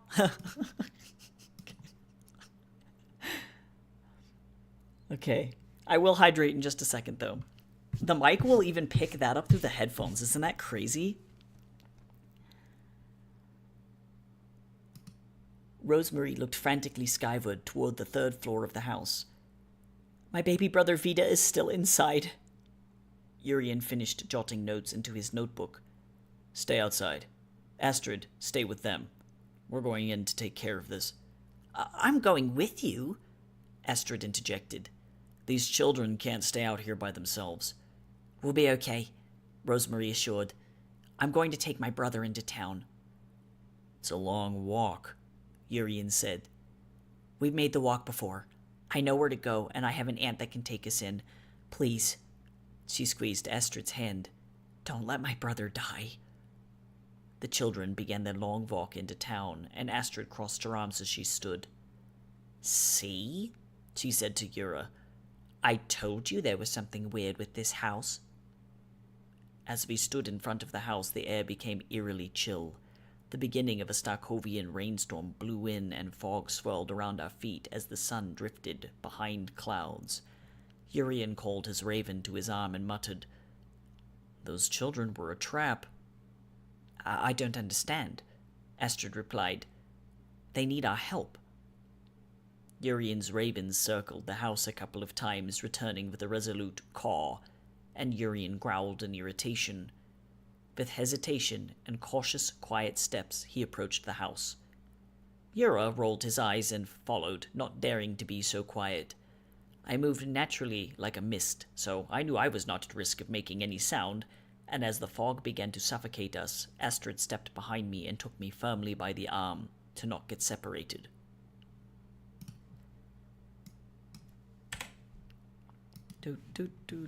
One more page. Not really, even a page. 2 large oak doors barred us from the entrance of the house, and the gate that led to the porch screamed out in defiance as Urian moved past it. So much for stealth. Urian's eyes scanned the porch, looking for anything that may harm us. That was stealthy, Yura quipped. Silence, Urian demanded in a loud whisper. With cautious fingers and a slow, deft hand, he pushed the front door to the house open. Hooray!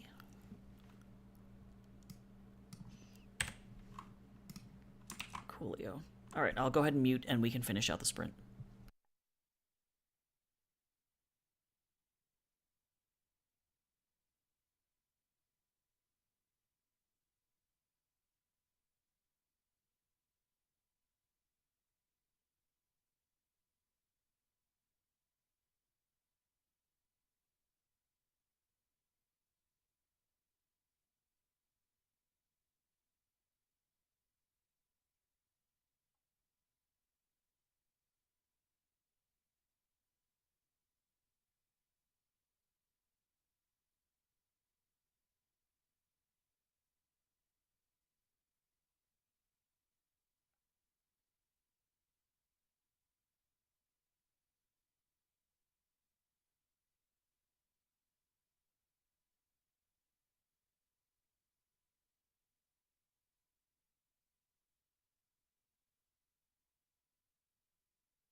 Alright, now our sprinty is done, and now I awkwardly wait. How did you do? Hopefully progress was made.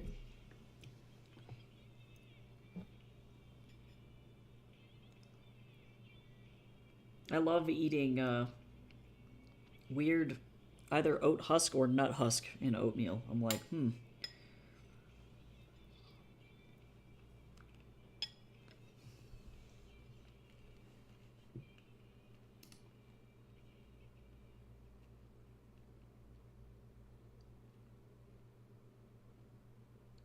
Let's see.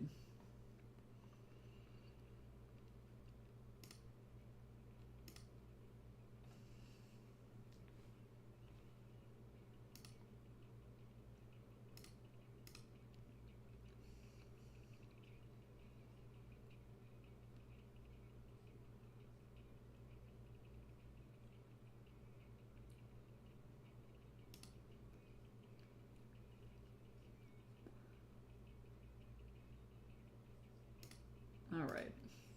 This is such a fucking technical process, I swear. On the weekend, Mama, can I get another amen?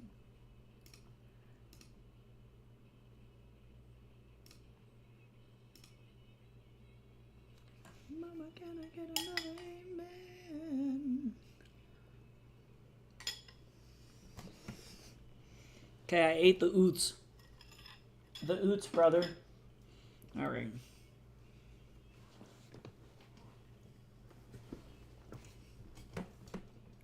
Okay, now I have to listen to this monstrosity and make sure it doesn't suck.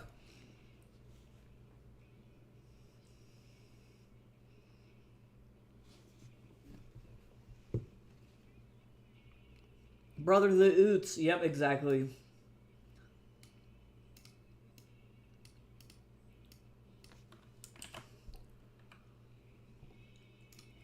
Okay, first, gotta double check to make sure it doesn't sound stupid. Okay, we're fine. Then, analyze plot spectrum. Actually, if I can get like 2 seconds of this noise, is there more noise that I can grab? It's like longer. This is like a second. That's good. Whee!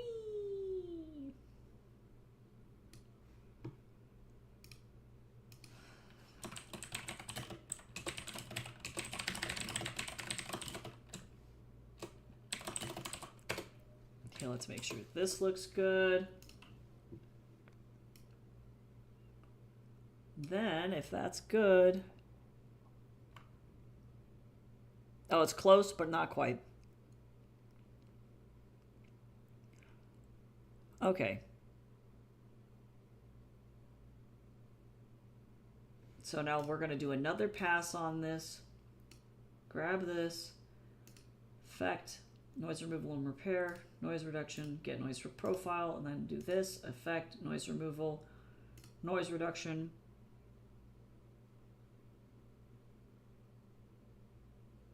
And then say okay.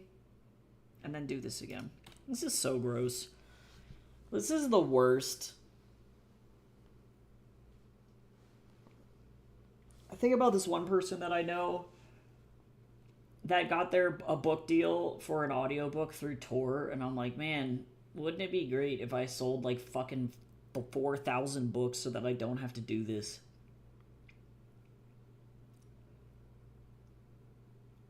It just sucks because so many people just don't read.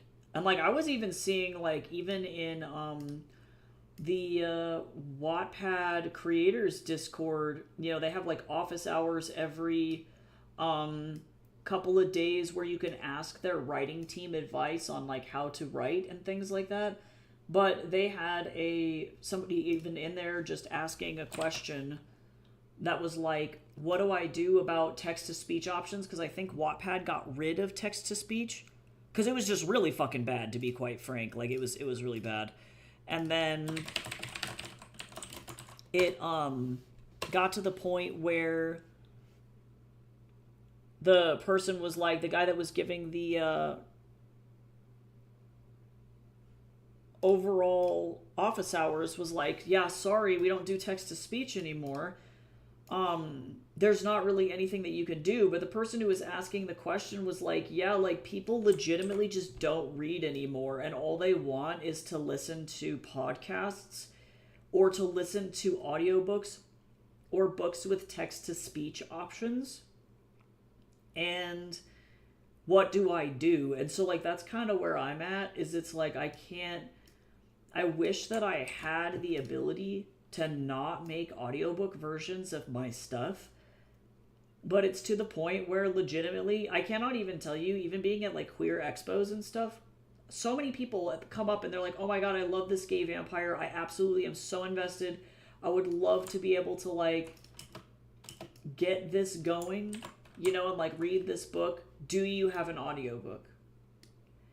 And for some like instances, like for accessibility reasons, I definitely understand wanting to have an audiobook because some people legitimately can't read. And that's just the way that it goes, and that's totally fine. But it is very sad to me that the majority of the American population that I've encountered, like come across just in general, they legitimately just are stopping reading. Like it's really bad. And I wish that I could just dodge making this audiobook, but alas. Especially since this is an adult book. Rough.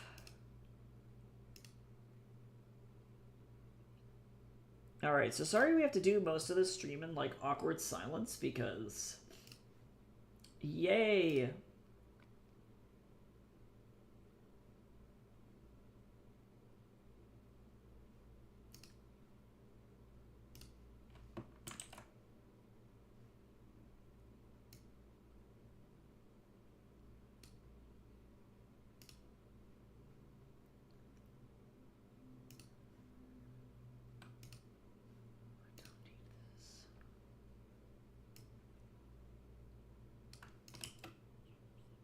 Okay, this one doesn't have the weird thing. It does a little bit, but it's like not so bad. Well, let me hear. Oh yeah, no, this is fine. This is fine. I'm not worried about this one. We're okay. Effect. Analyze, plot spectrum. Whee!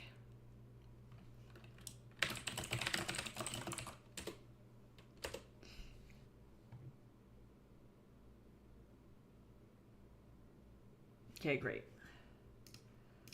This one's fine.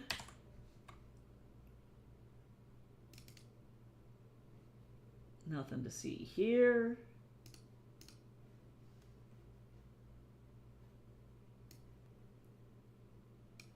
Here, since I'm in silence, I'll turn this back on.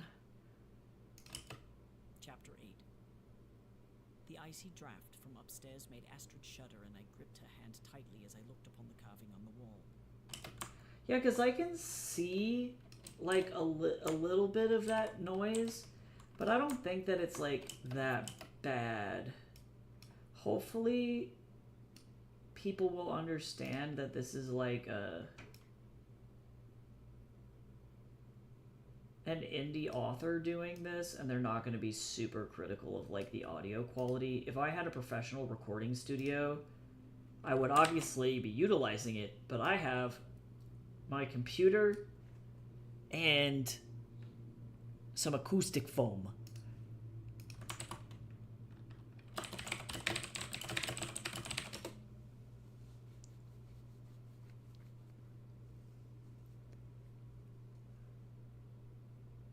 Cool, this one's great. I did tweak one little thing, so I'm going to re-export. I'm hoping that I just upload this to ACX and it goes, wow, these are great, and then just approves it. You know what I'm saying? If I could do that the first time, I'm going to lose my mind.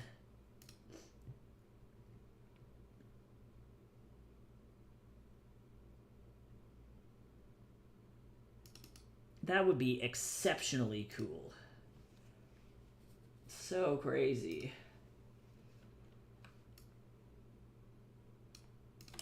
Chapter 9. What? I gasped as I snatched it. That's a click. How did I miss that? What? I gasped as I snatched the letter from Urian's hand. What do you mean, me?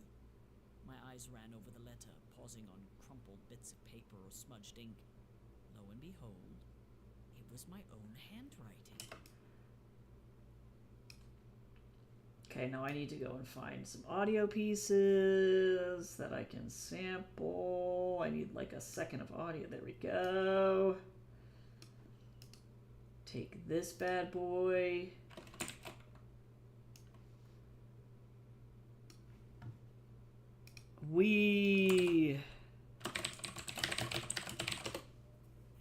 Stupid audiobook.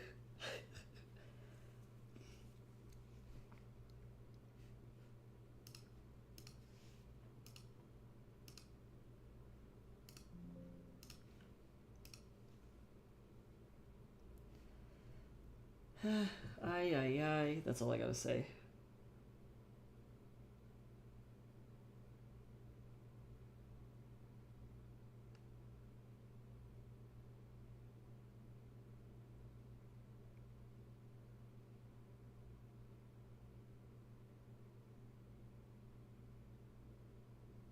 Okay, so the question is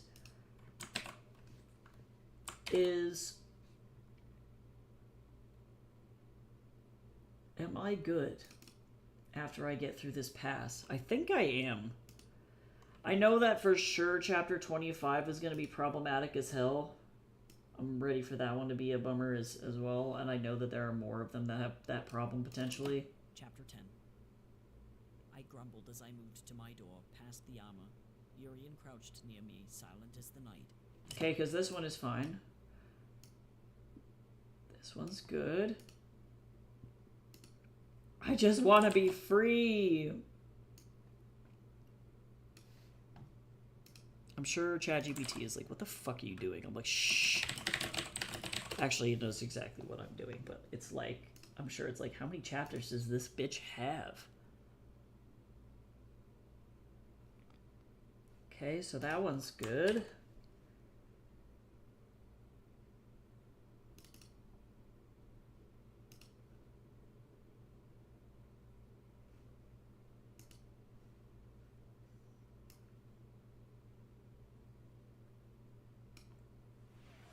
Oh yeah, let's hydrate a bunch and also stretch. Don't forget to stretch.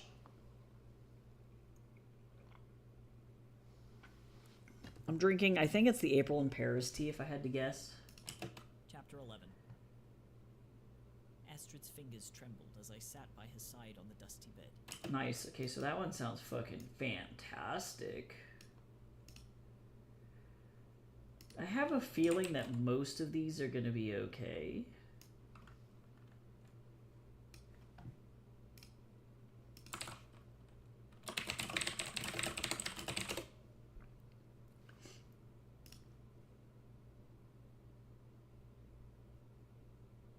It's analyzing. Okay, cool. Oops.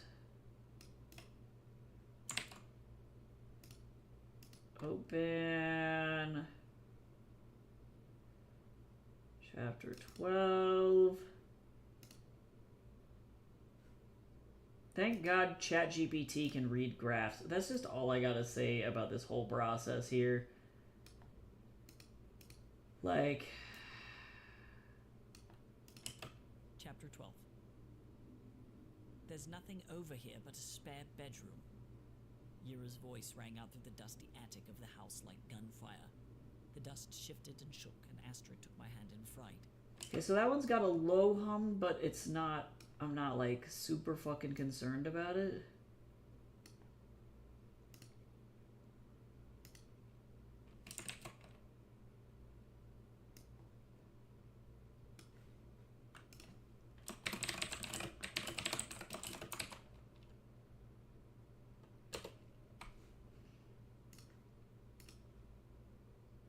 What is even going on? ChatGPT is so friendly. I swear to God, whatever update they gave it, it's like it's trying so hard to be so friendly, y'all. I don't know if it's just my ChatGPT specifically because of like the voice that it's trained with effectively now at this point, but he's trying his best. Chapter 13. Estrid clung to me as we descended the dark, musty stairs. Cobwebs tickled my face as the four of us walked down the spiral staircase into the unknown.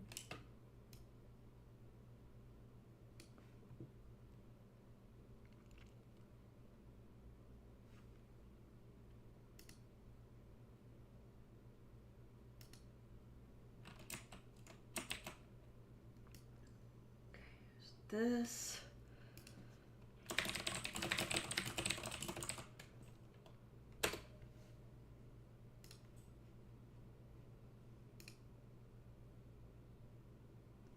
Okay, file open.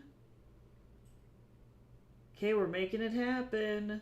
I'm really excited to go through this and not have to worry about this. This is actually super good. I was really looking forward to not paying that guy, and I think that actually we're in the space where we don't have to.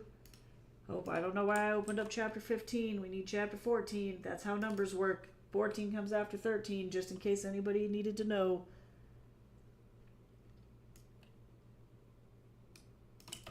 Chapter 14.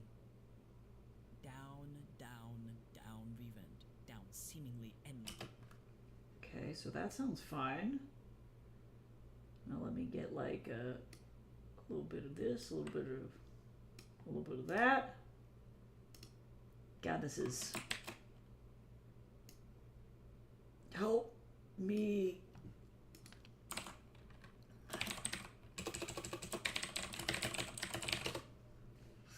Back.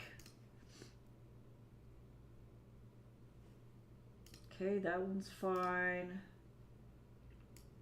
There's gotta be one where I'm gonna have to re-record. Like, Chapter 15.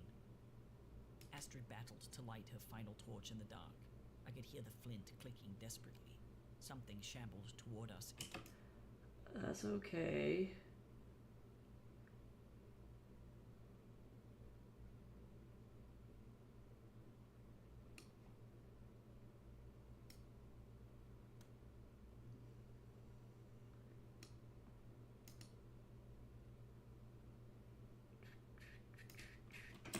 This one might be slightly problematic, actually.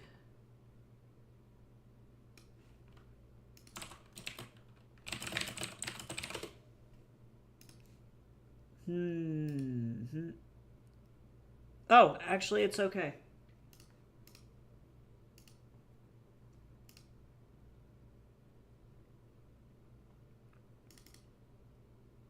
Surprise, it was okay all along.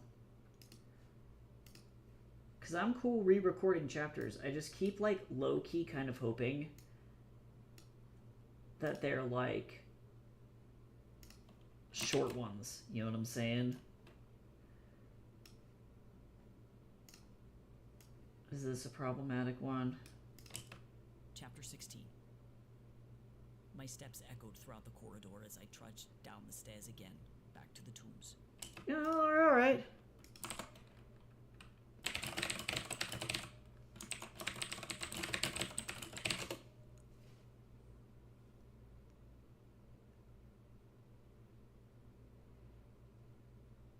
Okay, great.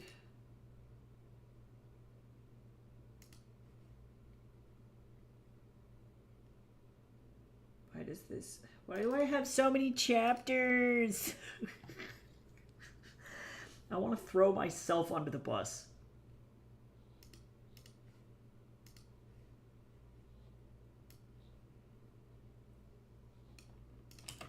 Chapter 17. The house settled. Venura and I made our way up the stairs. We could feel that the entire mood of the structure had changed.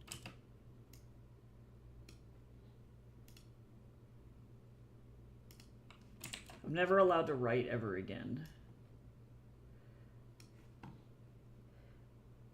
It truly, I have dug my own hole.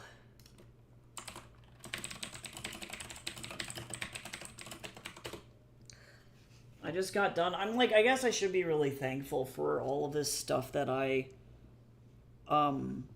do to make this shit good. Like, I feel like it's unfortunate because I know that self-published authors often get a lot of flack. You know, it's really difficult because there are no standards for self-publishing at all. It's not like Amazon goes through and does a sweep of everything. Chapter 18. Ooh, this one's clean as a fucking whistle. I waited under the shadow of a tree and watched the men at the pub. Nice. This one's great. I can already tell. But, like, there's no standards for self-publishing, right? And so the problem is that means that either you're going to get a very professionally produced book, or you're going to get a really bad book. And there's effectively no in-between. And I feel really, really bad. Like, I had to leave a review. Like, I don't even know what to do with this book now. Because now I have this book. I wanted to support an indie author, and I'm glad that I did. You know, I don't have any regrets, like, purchasing books from indie authors if I have expendable cash to do so. But normally I'm pretty picky with the books that I pick up. And I purchased a book from an indie author, and... Chapter 19. Let's see. Where the hell were you two? We returned to camp only to find Urian with his arms crossed and his brow furrowed. Okay, this one's great. But, like, the problem is I should have picked it up and said, done a quick once-over, and probably I'm going to do that next time and read through the interior of the book.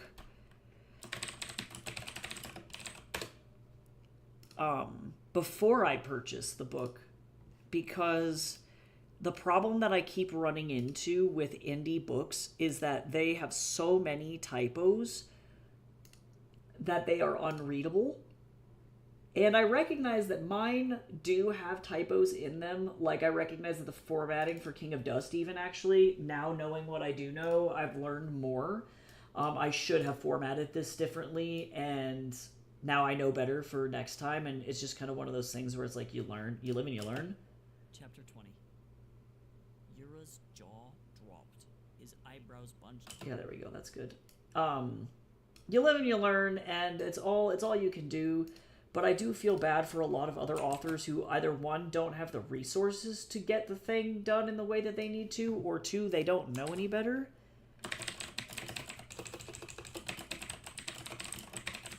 And what's wild to me is that somehow these books will have like 5-star reviews on Amazon or on Goodreads from like 12 people. And I'm like, which 12 people lied to this indie author? Right?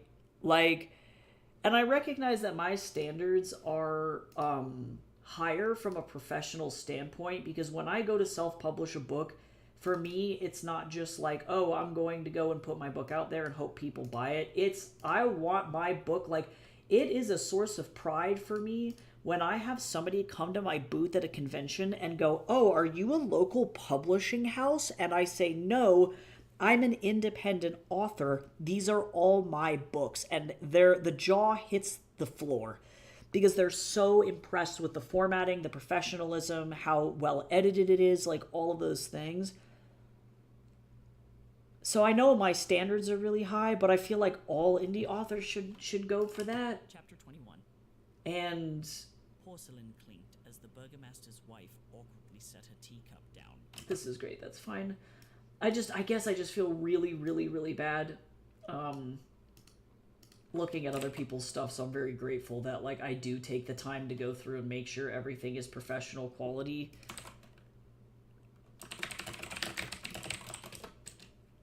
I don't know. I'm just super surprised that, like, it's I don't know. I don't want to be, like, jealous or anything either, because it's, like, it's really difficult for me to get reviews of my books. So I know that this means that this indie author, like, has a lot of friends who do read, or maybe they didn't even read the book and they just left her reviews to be nice. You know what I'm saying? But I'm like, where do I find all of the people to review the fuck out of my book? Like, I don't know. Welcome back, Riddle. Good job finishing the painting. We are still slowly going through everything and making sure all of the audio is up to snuff now. Chapter 22. This doesn't make any sense. Look, I'm just as confused as you are. So this is fine. And, yeah, doing okay. Doing okay. Yeah, but long story short, I ended up reading through that book, and I ended up having to DNF it, which is, reader slang for did not finish.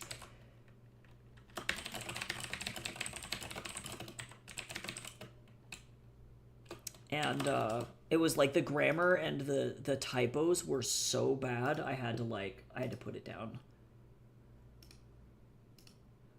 Which is a shame, because I know, like, I've worked a lot with, like, Heyu, who's in the Discord, and, like, if you guys haven't read Heiyu's Blight of Avenir, by the way, you definitely should if you like furry novels, or novels about cats, because it's not really, like, a furry novel. I can't say that that is what it is. It would appeal to the furry community, but it is very, like, adjacent to Warrior Cats, if you liked the Warrior Cats books.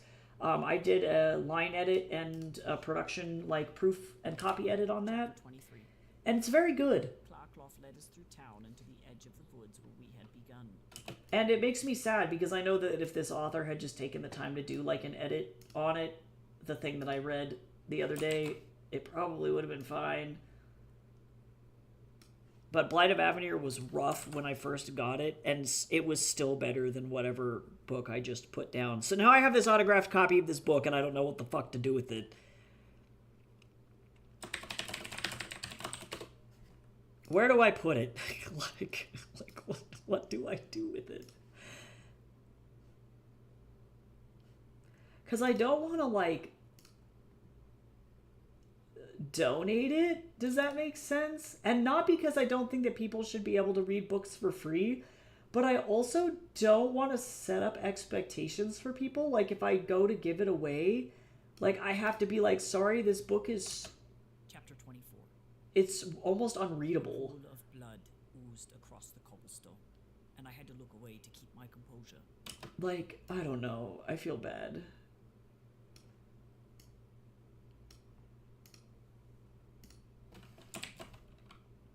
And I still gave the book a 3-star on Amazon, but I was very clear that I, like, didn't finish it.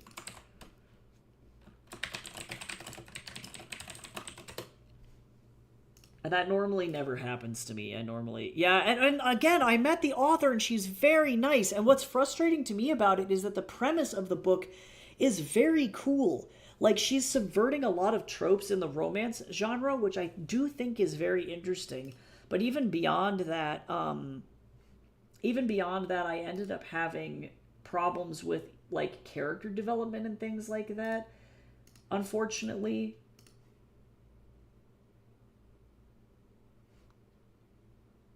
So for me, it just wasn't polished enough. Like, it needed a good pass for a lot of reasons. It needed a good line edit, and it needed a good proof edit. But honestly, like, seeing these things now, I don't know. I would hope that my master's in publishing would make it clear that I'm, like, qualified to talk about these things. But what I want to do is I'm going to go and get a couple of different certifications.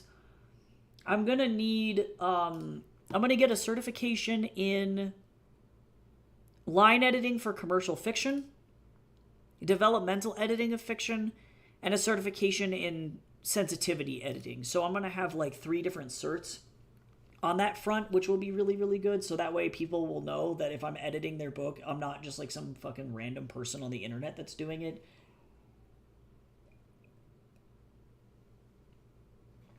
And hopefully that'll build a level of trust with people. But yeah, I think her book needed just a like, somebody to actually, like, also look over it as well.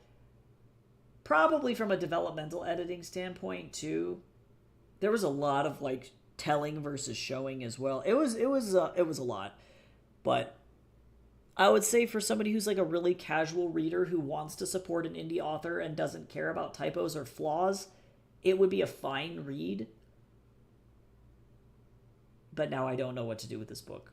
And I'm probably just going to go read more TJ Klune after this to wash my eyeballs out.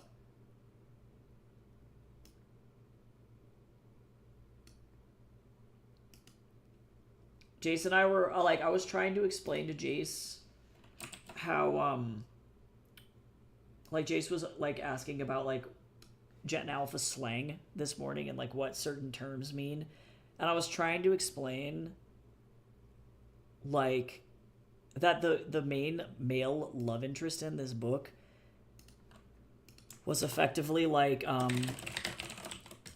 displaying like what I would call like mad Sigma Ohio Rizzler behavior, or more like Ohio Gooner behavior. if I had to put it in specific terms, that was what was fucking happening in this book. And I was like, and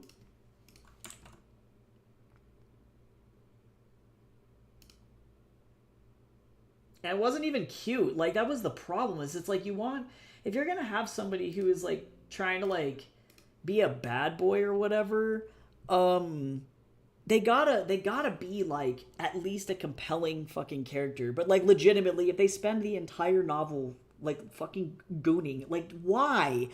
You know, like why? I don't care. You know, like I literally don't care. And then it's at some point it starts to become less bad boy and cute and more just like fucking low key, really creepy behavior.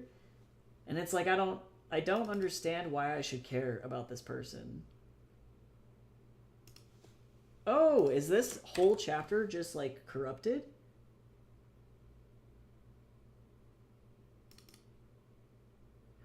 It is.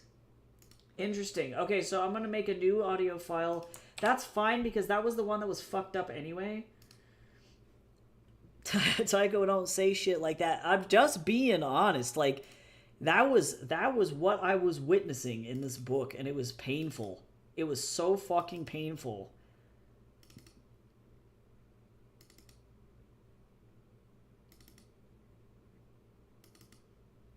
And Jace was like, I understand what all these words mean now. And I was like, yep. The easiest way to explain is by example. And this bitch, he was the biggest fucking example that I could possibly find.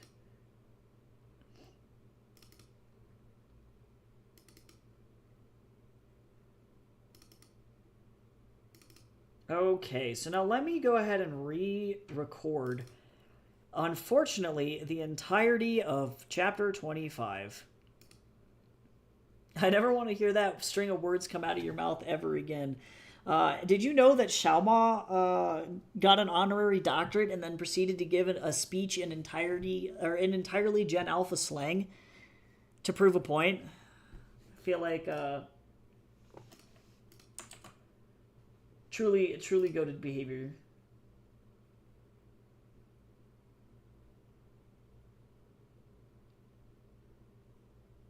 Yeah, it's actually great. So now, fun story, Xiaoma actually has a doctorate in linguistics.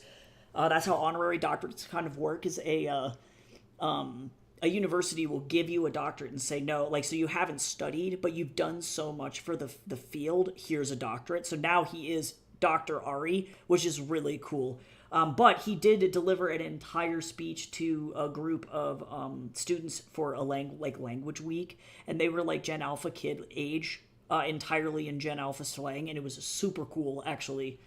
10 out of 10 would recommend. Because he was trying to show them that effectively they already speak another dialect, a unique dialect of American English.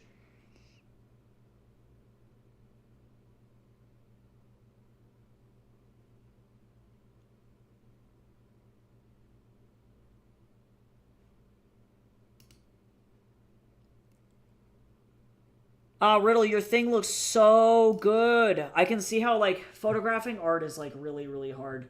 This is amazing. Your background looks so good.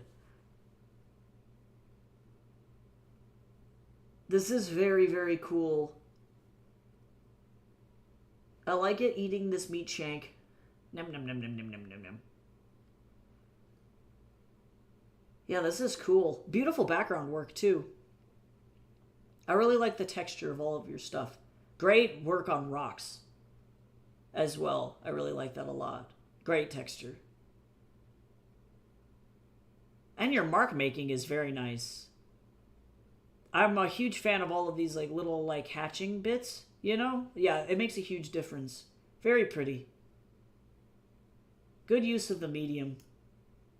And good color too. Yeah, overall, 10 out of 10. Very cool. Hopefully you just get an A. You deserve.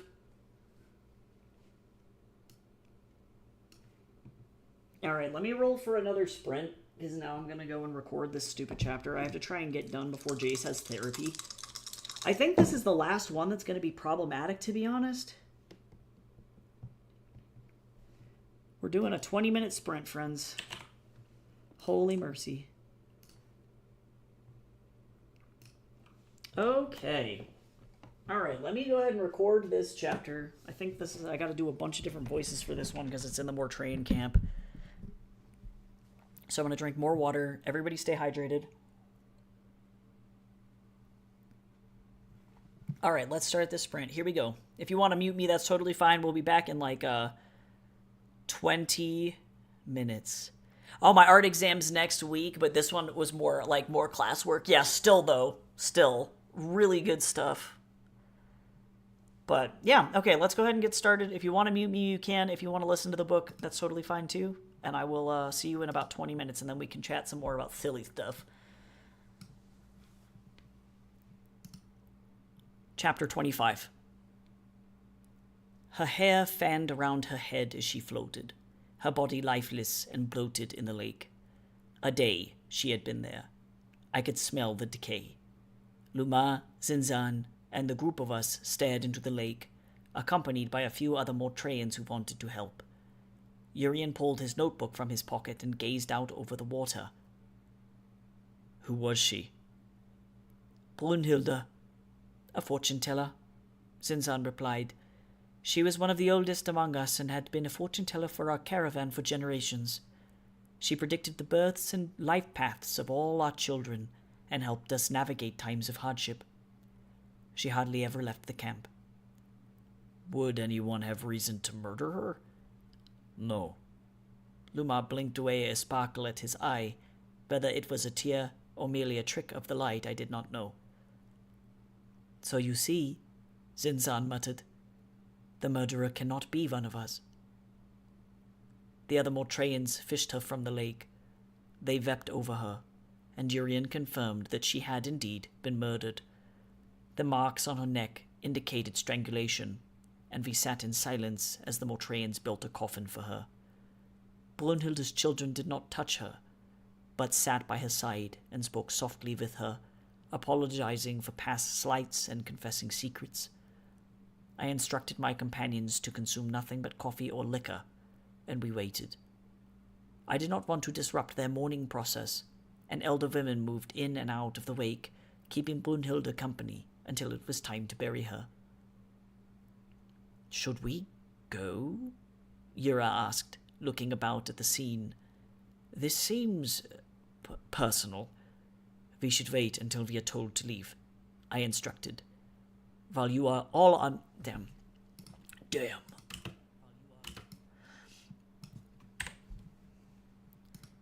While you all are not Mortrayan, I am. We could go and just leave Darius. No. Urien interjected. I will not leave him alone. But, I sneered, think I'm going to try and escape? How long could we be potentially held up here? Urien asked. A day, at most. A day. The murderer could have hit their next target by then. From what I understand, if the Burgomaster's wife had been the first target, but they failed, then Brunhilde would be the second. Okay, hold on now. I'm actually going to re-record that entire stint. From what I understand, if the Burgomaster's wife had been the first target, but they failed, then Brunhilde would be the second. There. That way I'm not having some weird mouse sliding noises. We don't need that. Because the body in Neston that we saw this morning was so fresh, then... Oh my god! Astrid gasped. It's a clue. We all turned to her, and Yura furrowed his eyebrows. What? Think about it. Why else would the murderer have hung the body in Nestin in the way? Damn. Okay. Think about it. Why else would the murderer have hung the body in Nestin in that way if they did not want us to follow it to the next one? It is a bizarre coincidence, Urian agreed. Then what does that body in the lake tell us? Ura leaned back in his chair and watched Mortrayans light candles to bring into the wake tent. We found her face down, Urian muttered. She wore all her clothes, and she had been strangled. Do we know if she had anything on her body? If she did, we cannot remove anything, I urged. Can we at least look? I can. You stay here and don't cause any trouble. I stood and entered Brunhilde's tent, pulling the hoods from my head. Brunhilde laid there on her bed, purple and swollen and inhuman, and I watched the elder women who had been assigned to her tear up her clothes bit by bit. The shredding of fabric echoed throughout the tent, and I moved to the body. Slowly, her skin was being exposed, the soppy fabric tearing under the fingertips of the women. Candles had been stacked around her body, and they illuminated her corpse in an elegant way, all for the sake of preventing her spirit from turning evil and ravaging this camp. My eyes darted over her, hoping to find something of noteworthiness. I was not permitted to say anything, and by saying something I could potentially invoke the spirit's wrath, so questions were out of the question. She did not have anything on her person of note, save something around her neck. All I could do was wait. The elder women tore clothes from her until her chest had been exposed. The item around her neck became clearer. A pendant hung there. A pendant of a Halden. When I had asked Astrid if she wanted to learn magic, what seemed like ages ago, she did not know what to say. I figured it may be an interesting hobby, and she showed interest in the magical characters in books we read. When she finally said yes, I informed her that she needed to pick a school of magic to study, as she was not naturally born with the gift. What she chose surprised me. Religious magic was what she picked. Or Halden, specifically. Many people... Whoops. Why? I'm fine. My people did not worship Ohalden and Oris. These old gods were worshipped by the original residents of Starkovia, whereas my people held a myriad of beliefs from all other corners of the world. Ohalden, a god of the day, Oris, a chaos goddess of the night. The Starkovian belief systems were simple. Ohalden was the god of all things good, the light, healing, and the sun, and Oris was the mistress of the night, the moon, magic, darkness, and the dead. One good, the other evil. Quite primordial, if you ask me.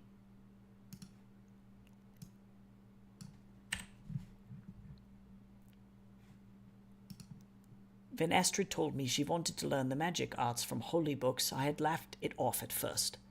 I had never seen these Starkovian gods, and at the time was fairly certain that they did not exist. Townsfolk had their superstitions, but if their holy amulets actually worked, I would have been toast long ago. The fact that I still lived despite their desperate attempts and their holy agents proved that either there was no god, or their gods did not care. I gave Astrid a book as a joke, thinking nothing would come from it. And then a flower grew. She grew a beautiful white orchid in a pot in my solarium, one that had not grown there in hundreds of years. I was stunned, but I had to believe. Some higher power out there looked out for her. To see an amulet of Ohalden on the chest of a Mortrayan was not unusual. My people picked up religions and customs wherever they went. So, to see it on one of my own with the native religion of this land? Nope. Nope, no baroni. My people picked up religions and customs wherever they went, so to see one of my own with the native religion of this land was not a surprise. But it was the only thing on her. I hoped it was enough of a clue. The flaps of the tent rustled behind me as I exited, returning to the outside world with my hoods up and my eyebrows furrowed. Lumar stood there, leaning on the wooden pole of a tent, his hulking form ducked under the cloth. "I merely say, be careful with him," he muttered. "An old Mortrean saying goes, he who chases the past is nothing but a king of dust." Luma immediately stopped talking when he saw me and stepped away, clearly avoiding my presence. I looked to my companions. "What was that about?" "Luma was telling us some old folk tales while we waited," Urian deflected. "Anything?" She had an amulet of Ohalden on her neck, but nothing else. "Okay, think." Urian held up a cup of coffee in his hand as... Damn, why? Why am I like this? Boo! Urian held up a cup of hot coffee in his hand, and he took a long sip before continuing. "What do these victims have in common?" "The burgomaster's wife is an obvious target," Yura said. "She's wealthy and is married to someone of political importance. My group and I removed the only other rivaling power in the city from the equation. Civ, myself, and a few others started out monster hunting, and then things got messy. Lady Dalka, the mother of those fur-trading Dalka brothers, had become a problem. She formed a cult." "A cult? Like the one in the creepy house?" Astrid asked. "Similarly. She had convinced the residents of Neston that she could summon money from the underworld." Urian laughed. "Crock of shit it was, but we took care of her." "What did she go and do a thing like that for?" I asked. "Money, I suppose."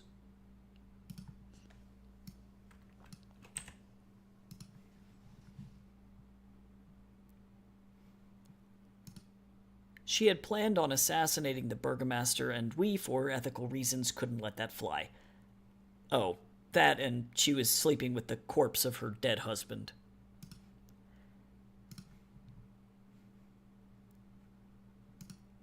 "Ew," Astrid muttered. "Why would someone go after her son?" I shifted in my seat. I did not like this one bit. "Not sure yet. From what my group and I were able to gather while we were in town last, the two brothers wanted nothing to do with their mother. They hated her. Perhaps asking the other living Dalka brother for some answers may be next on our agenda." "Agreed." "But what about this old broad?" Yura kicked a stray pebble into the sunlight, sitting comfortably in the shadows. "She seems unrelated." "Seems," Urian muttered. "Seems. I met her once before." "Oh?" I raised an eyebrow. "When my group and I first arrived in Starkovia, she read our fortunes. Which, ironically, led us to this." Urian pulled his flaming blade from his chest, the ink warping and bending, the blistering heat from it causing me to flinch. I hated that blade. It was a beautiful thing, really, the craftsmanship incredible, with its magic blade and a hilt made from steel and gemstones. Starkovian metalwork was like no other, but my skin still prickled when I looked at it. Okay, we get it," Yura muttered, shielding his eyes from the light. "You have a sword with the force of the sun. You could have just said reckoning, and we would have all gotten the point. No need to be flashy." The blade was returned to its place, disappearing into Urian's skin as quickly as it had been drawn. "Brunhilde is tangentially connected to me, as is the dead Dalka brother. Though, beyond that, I don't know." "It seems that the murderer knew we talked with the burgomaster. Otherwise, they would not have so blatantly led us to this body," Estrid said. "Somehow, they knew we were asked to help. Then, they killed the Dalka brother and sent us to find Brunhilde, knowing we'd follow the clue here." "Where does the next clue lead us, then?"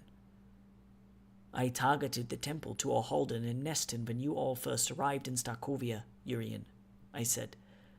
"To get those damn holy relics. Turned out they actually did something. You all foiled that pretty quickly." "It's a start. Perhaps we go talk to the priest there. He and I are friends." When a funeral attendant started to pass me to move into the wake tent, I gently stopped them. "Tell Zinzan that we've gone to find who did this to Brunhilde. Send our condolences." "Don't come back," the Mortrean youth sped. Traitor. All right. My fave hobby. Corpse hanky panks. Yeah, it's gross. All right, on that note, I'm going to go ahead and turn the music back on and then do some quick editing and double checking, and we'll finish out the sprint. Here we go.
Okay. Done with that part. At least that's sprinty. If I can get through all of these, I'm gonna cry happy tears.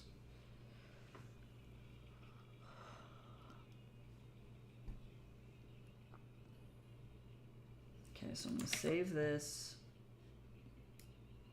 Okay, let me listen to this and make sure we're safe, because otherwise I'll cry. Or did this just not? I don't know. It might.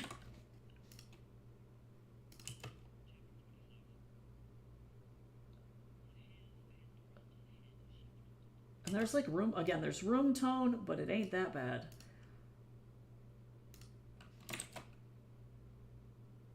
Because I like a little bit of room tone, but too much is bad.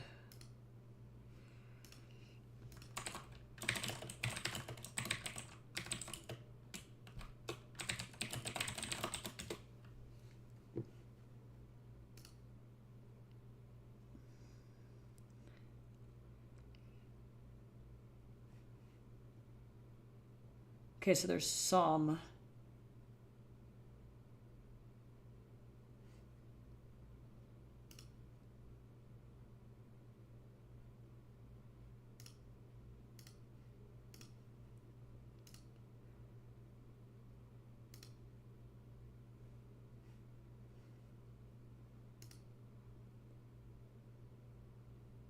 Let me see if I can get this to go. Welcome back.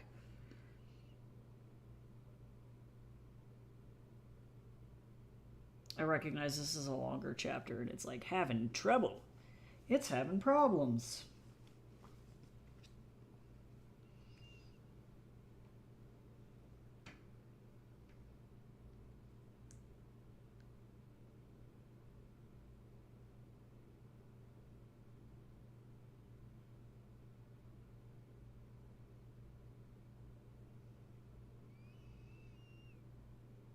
It's Angie. Angie Pangy.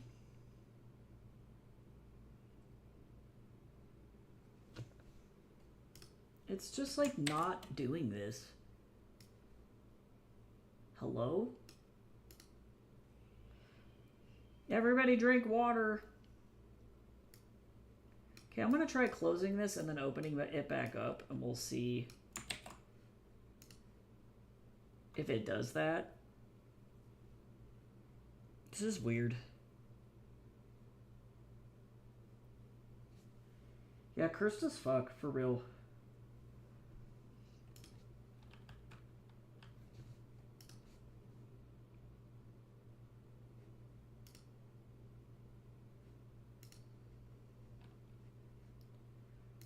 Like, I can see the noise floor with my eyes. I need it to go away. And hopefully closing it will help.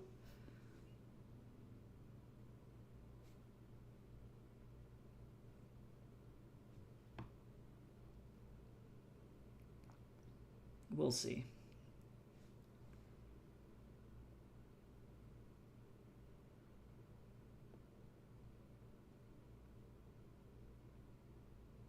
Oh, also, I would like to send a major thank you to Jacqueline Orozco, who just subbed to me on YouTube. Thank you. I appreciate that.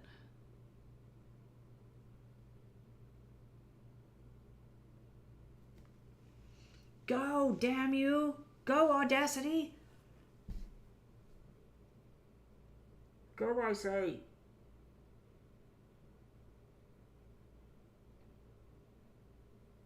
Oh, it did it. Okay, we're all right.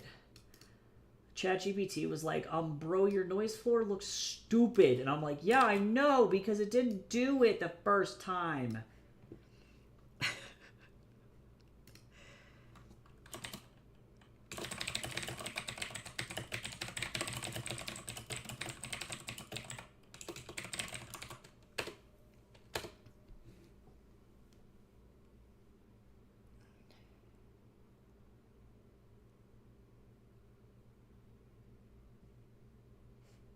Uh-oh, ChatGPT's thinking longer than usual.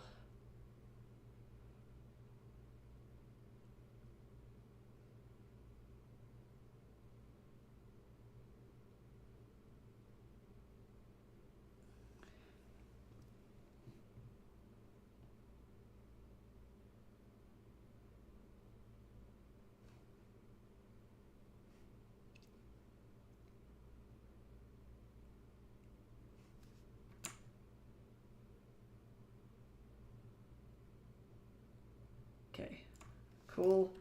Save. File. Export. 25. Export. Overwrite. Are you good? No. Audacity's stupid. I am not good. This thing crashes all the time, and like, there's no way for me to send a report. So that's fun. And then occasionally it does like what it did just now, where it just doesn't apply the effect or the filter that I needed it to. So it just doesn't do it. It just decides, no thanks, I'm good. And I'm like, interesting. Fascinating.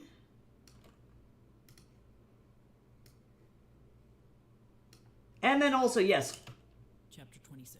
Corrupts files. Yep, totally. Let me go ahead and check this. This one sounds like it's gonna do great. Well, I guess let me listen to more of it. Back out of this holy place, evil one. The curate, leader of the church and head of the religious group in... Yep, that's fine. I think 25 hopefully will be the last one that will be the problematic one.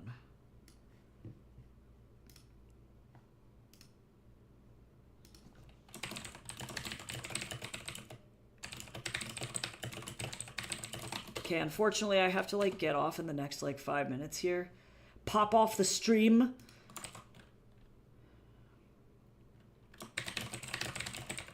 Thankfully, I think I'm done recording and I didn't end up having to record room tone.